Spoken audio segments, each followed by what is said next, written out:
രണ്ട് സഹാബിമാർ തമ്മിൽ ഒരു പ്രശ്നം ഉണ്ടായപ്പോൾ അതിൽപ്പെട്ട ഒരാളുടെ അടുത്ത്, ഒരാൾ ഖാലിദ് ബിൻ വലീദാണ്, മറ്റു സഹാബിയുടെ പേര് ഞാൻ മറന്നുപോയി, സ്വഹീഹായ സംഭവമാണ്. അദ്ദേഹത്തിന്റെ അടുക്കൽ വന്ന്, ഇതിൽ ഒരു കക്ഷിയുടെ അടുത്ത് വന്ന് മറ്റൊരു വ്യക്തി ആ ശത്രുവിനെ കുറിച്ച് അല്ലെങ്കിൽ പ്രശ്നമുള്ള സഹാബിയെക്കുറിച്ച് ഒരു കുറ്റം പറഞ്ഞു. അദ്ദേഹം പറഞ്ഞു, മിണ്ടാതിരിക്ക്, ഞങ്ങൾ തമ്മിലുള്ള പ്രശ്നം ഞങ്ങളുടെ ദീനിലേക്ക് എത്തിയിട്ടില്ല, ദീൻ നശിപ്പിക്കാൻ മാത്രം ആയിട്ടില്ല എന്ന് പറഞ്ഞു. അപ്പൊ അവർ തമ്മിൽ എന്തെങ്കിലും അസ്വാരസ്യങ്ങൾ, എന്തെങ്കിലും അഭിപ്രായ വ്യത്യാസങ്ങൾ, എന്തെങ്കിലും തെറ്റിദ്ധാരണകളൊക്കെ ഉണ്ടായാൽ അതൊരു പരിധിയിൽ അവർ നിർത്തുമായിരുന്നു, അതിനപ്പുറം കടക്കാൻ അവർ സമ്മതിക്കുമായിരുന്നില്ല. അതിന്റെയും ഒരു ഉദാഹരണം ഈ സംഭവത്തിൽ കഴിഞ്ഞുപോയിട്ടുണ്ട്. അടുത്ത സംഭവം ഈ വർഷം നടന്ന 5-ാം വർഷം നടന്ന രണ്ടാമത്തെ സംഭവം ഗസ്വത്തു ദൂമത്തുൽ ജന്ദൽ. ദൂമത്തുൽ ജന്ദൽ എന്ന് പറയുന്ന സ്ഥലത്തുണ്ടായ യുദ്ധമാണ്. ഇത് ഇപ്പോഴും സൗദി അറേബ്യയിൽ പോയാൽ ഈ സ്ഥലം കാണാം. ദൂമത്തുൽ ജന്ദൽ എന്നാണ് ആ പേരിൽ തന്നെ അറിയപ്പെടുന്നത്. ജൗഫ്, അൽ ജൗഫ് എന്ന് പറയുന്ന അവിടുത്തെ ഇന്നത്തെ സൗദി അറേബ്യയിലുള്ള ഒരു നാട്, അതിന്റെ അടുത്താണ് ദൂമത്തുൽ ജന്ദൽ ഉള്ളത്. 5-ാം വർഷം റബീഉൽ അവ്വലിലായിരുന്നു ഈ സംഭവം നടന്നത്. ഇത് ഗസ്വത്തു ബനിൽ മുസ്തലിഖിന്റെ മുമ്പാണ് നടന്നിട്ടുള്ളത്. അവിടെ നബി സല്ലല്ലാഹു അലൈഹി വസല്ലം ഈ നാട്ടിലേക്ക് പോയി. അവിടെ പോകാനുള്ള കാരണം അവിടെ വെള്ളമുള്ള സ്ഥലമാണ്. അവിടേക്ക് കച്ചവടത്തിന് വേണ്ടി ആളുകൾ വരും. മരുഭൂമിയിൽ വെള്ളമുള്ള സ്ഥലത്തായിരിക്കും കച്ചവടവും താമസവും ഒക്കെ ഉണ്ടാവുക. അപ്പൊ അവിടേക്ക് വിദേശികളായ ആളുകൾ, ഷാമിൽ നിന്നും മറ്റൊക്കെ ആളുകൾ വന്ന് കച്ചവടം ചെയ്യും. അവിടുത്തെ നാട്ടുകാരായ മുശ്രിക്കീങ്ങൾ ഈ കച്ചവടക്കാരെ ഉപദ്രവിക്കാറുണ്ടായിരുന്നു. അത് അറിഞ്ഞപ്പോൾ നബി സല്ലല്ലാഹു അലൈഹി വസല്ലം അവരെ രക്ഷപ്പെടുത്താൻ വേണ്ടി, അവരുടെ ദുൽമ അവസാനിപ്പിക്കാൻ വേണ്ടി അങ്ങോട്ട് പുറപ്പെട്ടു പോയി. നബി സല്ലല്ലാഹു അലൈഹി വസല്ലം അവിടെ എത്തിയപ്പോൾ അവരൊക്കെ ഓടി രക്ഷപ്പെട്ടു. ഒരു ഏറ്റുമുട്ടൽ അവിടെ ഉണ്ടായിട്ടില്ല. 3-ാമത്തെ സംഭവം നബി സല്ലല്ലാഹു അലൈഹി വസല്ലം വിവാഹമാണ്. ജുവൈരിയ ബിൻതുൽ ഹാരിസ് റളിയല്ലാഹു അൻഹയുമായിട്ടുള്ള വിവാഹം. നമ്മൾ നേരത്തെ പറഞ്ഞതാണ് ബനുൽ മുസ്തലിഖ് ഗോത്രവുമായുള്ള യുദ്ധം. ആ യുദ്ധം കഴിഞ്ഞ് മടങ്ങി ആ യുദ്ധത്തിൽ കിട്ടിയ അടിമ സ്ത്രീകൾ, ആ അടിമ സ്ത്രീകളുടെ കൂട്ടത്തിൽപ്പെട്ട ഒരു വ്യക്തിയായിരുന്നു ജുവൈരിയ ബിൻതുൽ ഹാരിസ് റളിയല്ലാഹു അൻഹ. അടിമത്തം ഈ പറഞ്ഞതുപോലെ ഇസ്ലാമിനെതിരെ കുറെ വിമർശനങ്ങൾ ഉന്നയിക്കപ്പെട്ട ഒരു വിഷയമാണ്. ഒന്നാമതായി മനസ്സിലാക്കേണ്ടത്, അടിമത്തം എന്ന് പറഞ്ഞാൽ യുദ്ധവുമായി ബന്ധപ്പെട്ടൊരു നിയമമാണ്. യുദ്ധഘട്ടത്തിൽ, യുദ്ധകാലത്തുണ്ടാകുന്ന നിയമങ്ങൾ സമാധാനാവസ്ഥയിൽ ഉണ്ടാകുന്ന നിയമങ്ങളുമായിട്ട് താരതമ്യം ചെയ്യാൻ സാധിക്കില്ല. ഒരു യുദ്ധക്കളത്തിൽ യുദ്ധവുമായി ബന്ധപ്പെട്ടുണ്ടാകുന്ന നിയമങ്ങൾ അത് സമാധാനത്തിൽ ജീവിക്കുന്ന ഒരു നാട്ടിൽ പറ്റിയ നിയമങ്ങളാവുകയില്ല ഉണ്ടാവുക. യുദ്ധം എന്ന് പറഞ്ഞാൽ തന്നെ തമ്മിൽ കൊല്ലലാണ്. അപ്പൊ സ്വാഭാവികമായിട്ട് യുദ്ധവുമായി ബന്ധപ്പെട്ട നിയമങ്ങൾ കുറച്ച് കടുപ്പമുണ്ടാവും. ഇസ്ലാമിൽ യുദ്ധത്തിലൂടെ മാത്രമേ അടിമകളാക്കുകയുള്ളൂ. അത് ജാഹിലിയ കാലത്തും മനുഷ്യവംശത്തിന്റെ ചരിത്രം തുടങ്ങിയ കാലം മുതൽ ഉള്ളതാണ് അടിമത്വം എന്നുള്ളത്. യുദ്ധം കഴിഞ്ഞാൽ എന്ത് ചെയ്യും? കരുത്തുള്ളവൻ, വിജയിച്ചവൻ പരാജയപ്പെട്ടവരെ അടിമകളാക്കും.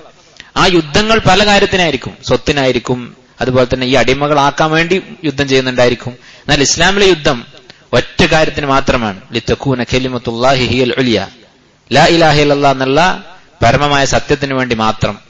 അപ്പൊ യുദ്ധത്തിന്റെ എല്ലാ വാതിലുകളും കൊട്ടിയടച്ചു ഇസ്ലാം. ഒന്നാമത് അതിനൊരു വാതിൽ മാത്രം തുറന്നിട്ടു. ഇനി അതിൽ തന്നെ അടിമകളാക്കാതിരുന്നാൽ എന്താ സംഭവിക്കുക? മുസ്ലിമീങ്ങളെ ശത്രുക്കൾ അടിമകളാക്കും എന്തായാലും, ഒരു യുദ്ധത്തിൽ പരാജയപ്പെട്ടാൽ. അപ്പൊ നമ്മൾ കൈയും കെട്ടി നിന്നാൽ എന്ത് സംഭവിക്കും? നമ്മൾ പിന്നിലാകും. അല്ലാഹു സുബ്ഹാനഹു വ തആല ഇത് അനുവദിച്ചു. ഇത് ഒരു ഹിക്മത്ത് മാത്രം, അതായത് മുസ്ലിങ്ങൾ അവരെ അടിമകളാക്കും എന്നുള്ളത്. ലാ ഇലാഹ ഇല്ലല്ലാഹ് എന്നുള്ള ഈ കലിമത്തിന് വേണ്ടി നടക്കുന്ന യുദ്ധങ്ങൾ, അതിൽ പരാജയപ്പെടുന്ന മുശ്രിക്കുകളെ അടിമകളാക്കാൻ അല്ലാഹു അനുവാദം കൊടുത്തു. ഇസ്ലാം അല്ലാത്ത മറ്റു പ്രത്യയശാസ്ത്രങ്ങൾ, മറ്റു രാജ്യങ്ങളൊക്കെ യുദ്ധം ചെയ്താൽ എന്താ ചെയ്യുക? ശത്രുക്കൾ എന്താ ചെയ്യുക? യുദ്ധത്തിൽ പിടിക്കുന്ന ആൾക്കാരെ. ഒരടിമക്ക് ജീവിക്കാനുള്ള കിട്ടുന്ന സ്വാതന്ത്ര്യം പോലും അവർക്ക് ജയിലുകൾ കിട്ടുകയില്ല. യുദ്ധ കുറ്റവാളികൾ എന്ന് പറഞ്ഞ ആളുകളെ എങ്ങനെയായിരിക്കും ജീവിപ്പിക്കുക? ലോകത്തൊരു മനുഷ്യന് ജീവിക്കാൻ ഏറ്റവും പ്രയാസമുള്ള തരത്തിലുള്ള ജയിലുകളിലായിരിക്കും അവരുടെ ജീവിതം. പിന്നെ യുദ്ധത്തിൽ പിടിച്ച തടവുപുള്ളികളുടെ. എന്നാൽ ഇസ്ലാമിൽ അങ്ങനെയല്ല, സാധാരണ മനുഷ്യരെ പോലെ ജീവിക്കാൻ അവർക്ക് അവകാശമുണ്ട്. അവരുടെ സ്ത്രീകൾ, അവരെന്താണ് ചെയ്യേണ്ടത്? ഈ സ്ത്രീകളെ ഭാര്യമാരെ പോലെ ആ സ്ത്രീകളുമായി ലൈംഗിക ബന്ധം അനുവദിച്ചിട്ടുണ്ട്. ഇല്ലെങ്കിൽ അവരുടെ അവസ്ഥ എന്തായിരിക്കും? അവരെങ്ങനെയാണ് ജീവിക്കുക? അവരുടെ ഭർത്താക്കന്മാര് അടിമകളായിട്ട് പണിയെടുക്കുകയാണ്. ഈ ഭാര്യമാരെന്ത് ചെയ്യും? അവർക്കും നല്ല ഒരു സ്ഥാനമാണ് ഇസ്ലാം കൊടുത്തിട്ടുള്ളത്. ഒരു തടവറയിൽ കഴിയുന്നതിനേക്കാൾ നല്ല സ്ഥാനമാണ് കൊടുത്തിട്ടുള്ളത്.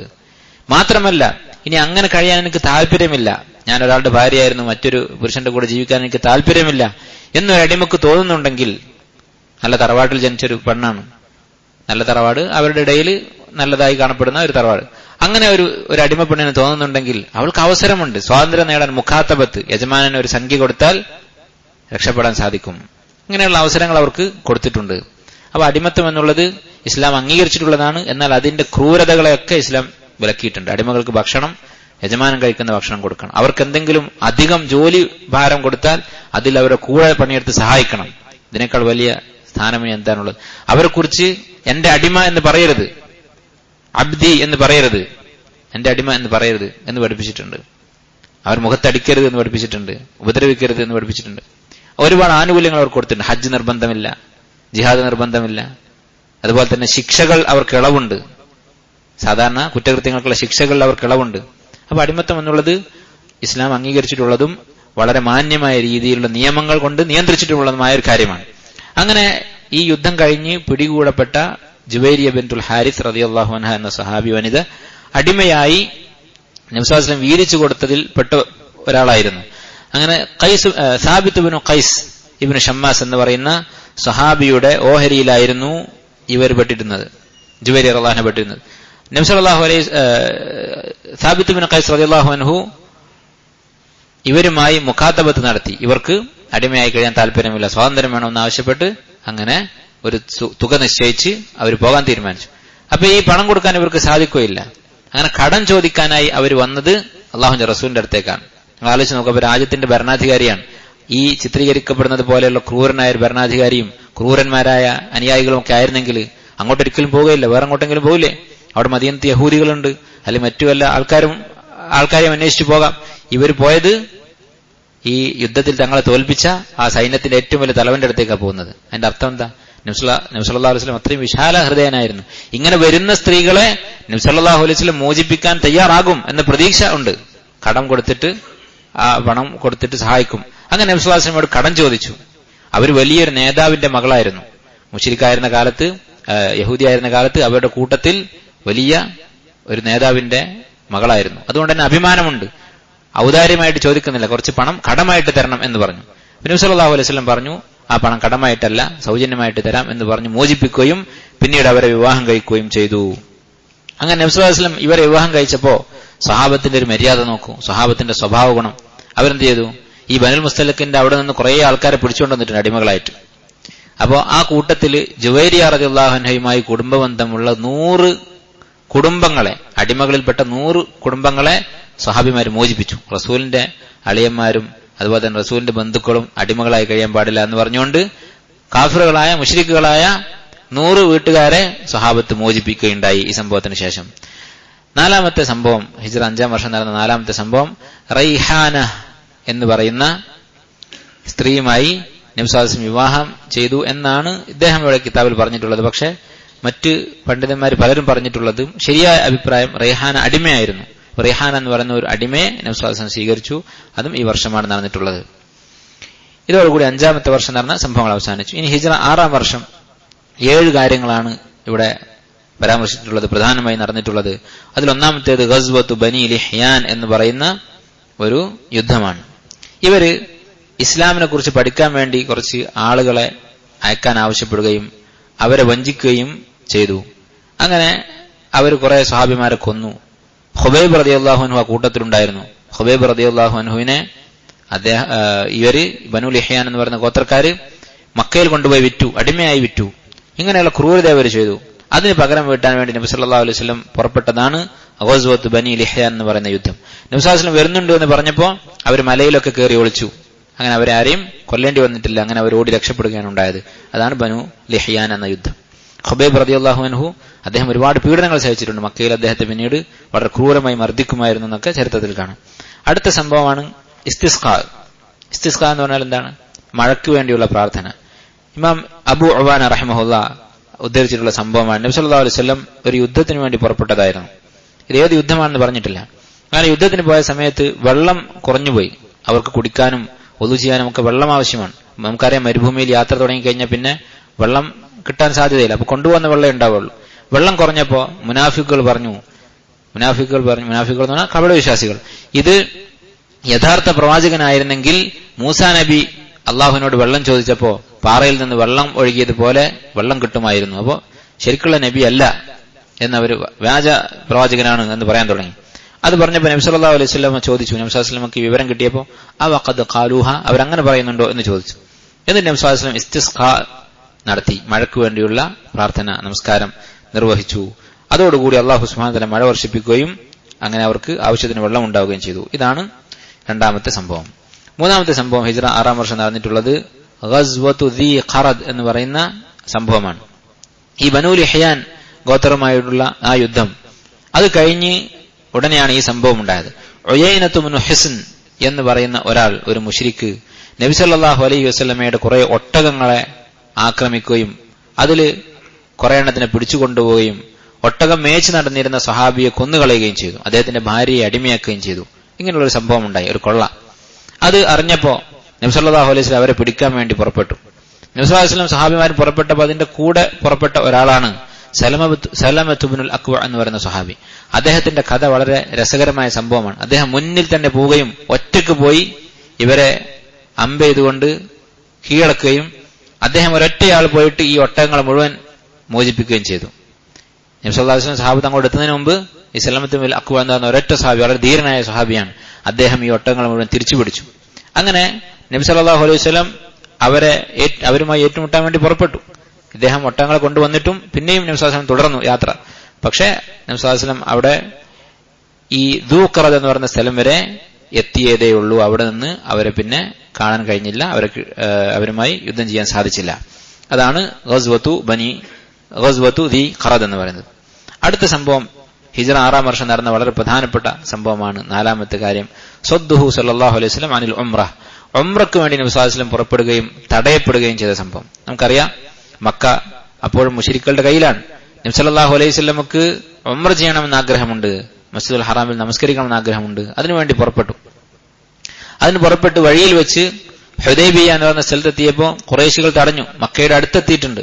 അവിടെ വെച്ച് ഖുറൈശികൾ നബി സല്ലല്ലാഹു അലൈഹി വസല്ലമയെ തടയുകയും നബി സല്ലല്ലാഹു അലൈഹി വസല്ലം അവരുമായി കരാറുണ്ടാക്കുകയും ചെയ്തു. എന്തായിരുന്നു കരാറ്? ഈ വർഷം ഉംറ ചെയ്യുകയില്ല, അടുത്ത വർഷം ഉംറ ചെയ്യാം, അതുപോലെ തമ്മിൽ യുദ്ധം ചെയ്യുകയില്ല എന്ന ഒരു കരാറുണ്ടാക്കി പിരിയുകയും ചെയ്തു. 5-ാമത്തെ സംഭവം ബൈഅത്തു റിദ്വാൻ. ബൈഅത്തു റിദ്വാൻ 6-ാം വർഷമാണ് സംഭവിക്കുന്നത്. എന്താണ് ബൈഅത്തു റിദ്വാൻ?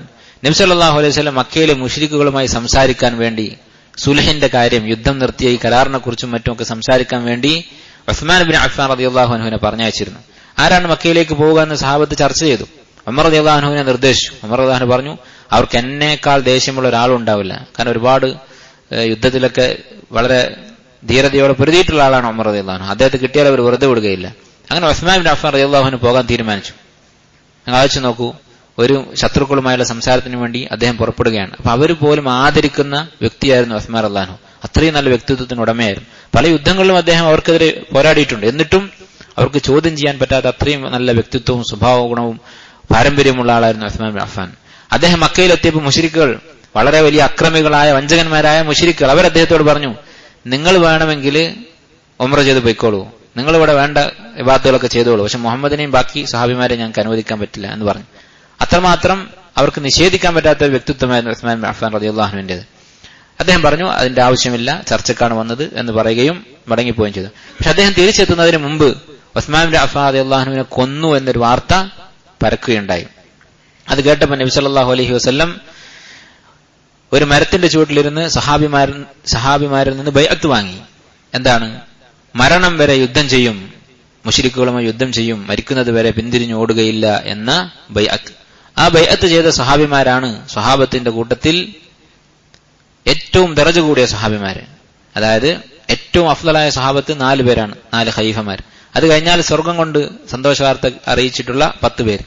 അത് കഴിഞ്ഞാൽ പിന്നെ ബദരീങ്ങൾ കഴിഞ്ഞാൽ ഏറ്റവും ഫضലുള്ള സഹാബത്ത് ബൈഅത്തു റിദ്വാനിൽ പങ്കെടുത്ത ഈ സഹാബിമാരാണ്. അതിനെക്കുറിച്ചാണ് അല്ലാഹു തആല സൂറത്തുൽ ഫത്ഹിൽ പറഞ്ഞത്, ലഖദ് റളിയല്ലാഹു അനിൽ മുഅ്മിനീന ഇദ് യുബായിഉനക തഹ്ത ശജറതി. ആ മരത്തിന്റെ താഴെ വെച്ച് മരണത്തിന് പ്രതിജ്ഞ ചെയ്ത സഹാബിമാർ, അവരെക്കുറിച്ച് അല്ലാഹു തൃപ്തിപ്പെട്ടിരിക്കുന്നു എന്നുള്ള ആയത്ത്. 6-ാമത്തെ സംഭവം, റൈഹാന എന്ന് പറയുന്ന ഈ സ്ത്രീ നബി സല്ലല്ലാഹു അലൈഹി വസല്ലം അവരോട് കൂടി വീടുകൂടി എന്നുള്ള സംഭവം. അത് യഥാർത്ഥത്തിൽ ദുർബലമാണ്, കാരണം അവരടിമയായിരുന്നു എന്നതാണ് സ്വഹീഹായ അഭിപ്രായം. 7-ാമത്തെ സംഭവം, ഫർളുൽ ഹജ്ജ് നിർബന്ധമാക്കി. അതിന്റെ ആ കാര്യത്തിലും അഭിപ്രായ വ്യത്യാസമുണ്ട്. ചില പണ്ഡിതന്മാർ പറഞ്ഞിട്ടുള്ളത് 9-ാം വർഷമാണ് ഹജ്ജ് നിർബന്ധമാക്കിയെന്നാണ്. എന്നാൽ ചിലർ, ഈ കവിത എഴുതിയിട്ടുള്ള ഇബ്നു അബിൽ ഇസ് റഹിമഹുല്ല, അദ്ദേഹത്തിന്റെ അഭിപ്രായം 6-ാം വർഷത്തിൽ തന്നെ ഹജ്ജ് നിർബന്ധമാക്കിയിട്ടുണ്ട് എന്നാണ്. അത് കൂടുതൽ ശരിയായിട്ടുള്ളത് ഇബ്നുൽ ഖയ്യിം ഒക്കെ പറഞ്ഞിട്ടുള്ളത്, അതുപോലെ ആധുനിക പണ്ഡിതനായ മുഹമ്മദ് അൽ അമീൻ ശൻഖീത്തി റഹിമഹുല്ല അവരൊക്കെ പറഞ്ഞിട്ടുള്ളത് 9-ാം വർഷമായിരുന്നു ഹിജ്റ, 9-ലായിരുന്നു ഹജ്ജ് നിർബന്ധമാക്കിയത്. അപ്പൊ 6-ാമത്തെ വർഷം കഴിഞ്ഞു. ഇനി 7-ാം വർഷത്തിൽ നടന്ന സംഭവങ്ങൾ, അതില് 12 സംഭവങ്ങൾ നടന്നിട്ടുണ്ട്. ഒന്നാമത്തേത് ഫത്ഹു ഖൈബർ, ഖൈബർ കീഴടക്കിയത്. ഖൈബർ എന്ന് പറഞ്ഞാൽ നമ്മൾ പറഞ്ഞു ബനു നദീർ ഗോത്രക്കാര് അവർ മദീനയിൽ നിന്ന് പുറത്താക്കിയപ്പോ മദീനയുടെ പരിസരത്തുള്ള ഖൈബറിലായിരുന്നു താമസമാക്കിയത്. അപ്പൊ ആ ഖൈബറിൽ പിന്നെ ബാക്കി നാട്ടിൽ നിന്നൊക്കെയുള്ള യഹൂദികൾ ഇങ്ങനെ വന്ന് കൂടി അവർക്ക് അവിടെ ഒരു ശക്തിയായി മാറിയിരുന്നു. അവർ ചെറിയൊരു രാജ്യം അവിടെ ഉണ്ടാക്കിയെടുത്തിരുന്നു. അങ്ങനെ ആയപ്പോ നബി സല്ലല്ലാഹു അലൈഹി വസല്ലം അവരെ അവിടെ പോയി തുരത്താൻ വേണ്ടി പുറപ്പെട്ടു. അതാണ് ഖൈബർ യുദ്ധം. കുറെ ദിവസം നീണ്ടുനിന്ന യുദ്ധത്തിൽ അലി റളിയല്ലാഹു അൻഹുവിന്റെ നേതൃത്വത്തിൽ മുസ്ലിങ്ങൾ യുദ്ധം ചെയ്യുകയും വളരെ കടുത്ത യുദ്ധം അവിടെ ഉണ്ടാവുകയും അതിനുശേഷം ഖൈബർ കീഴടക്കുകയും ചെയ്തു. അവിടെ നിന്ന് അവരെ പുറത്താക്കുകയും ചെയ്തു.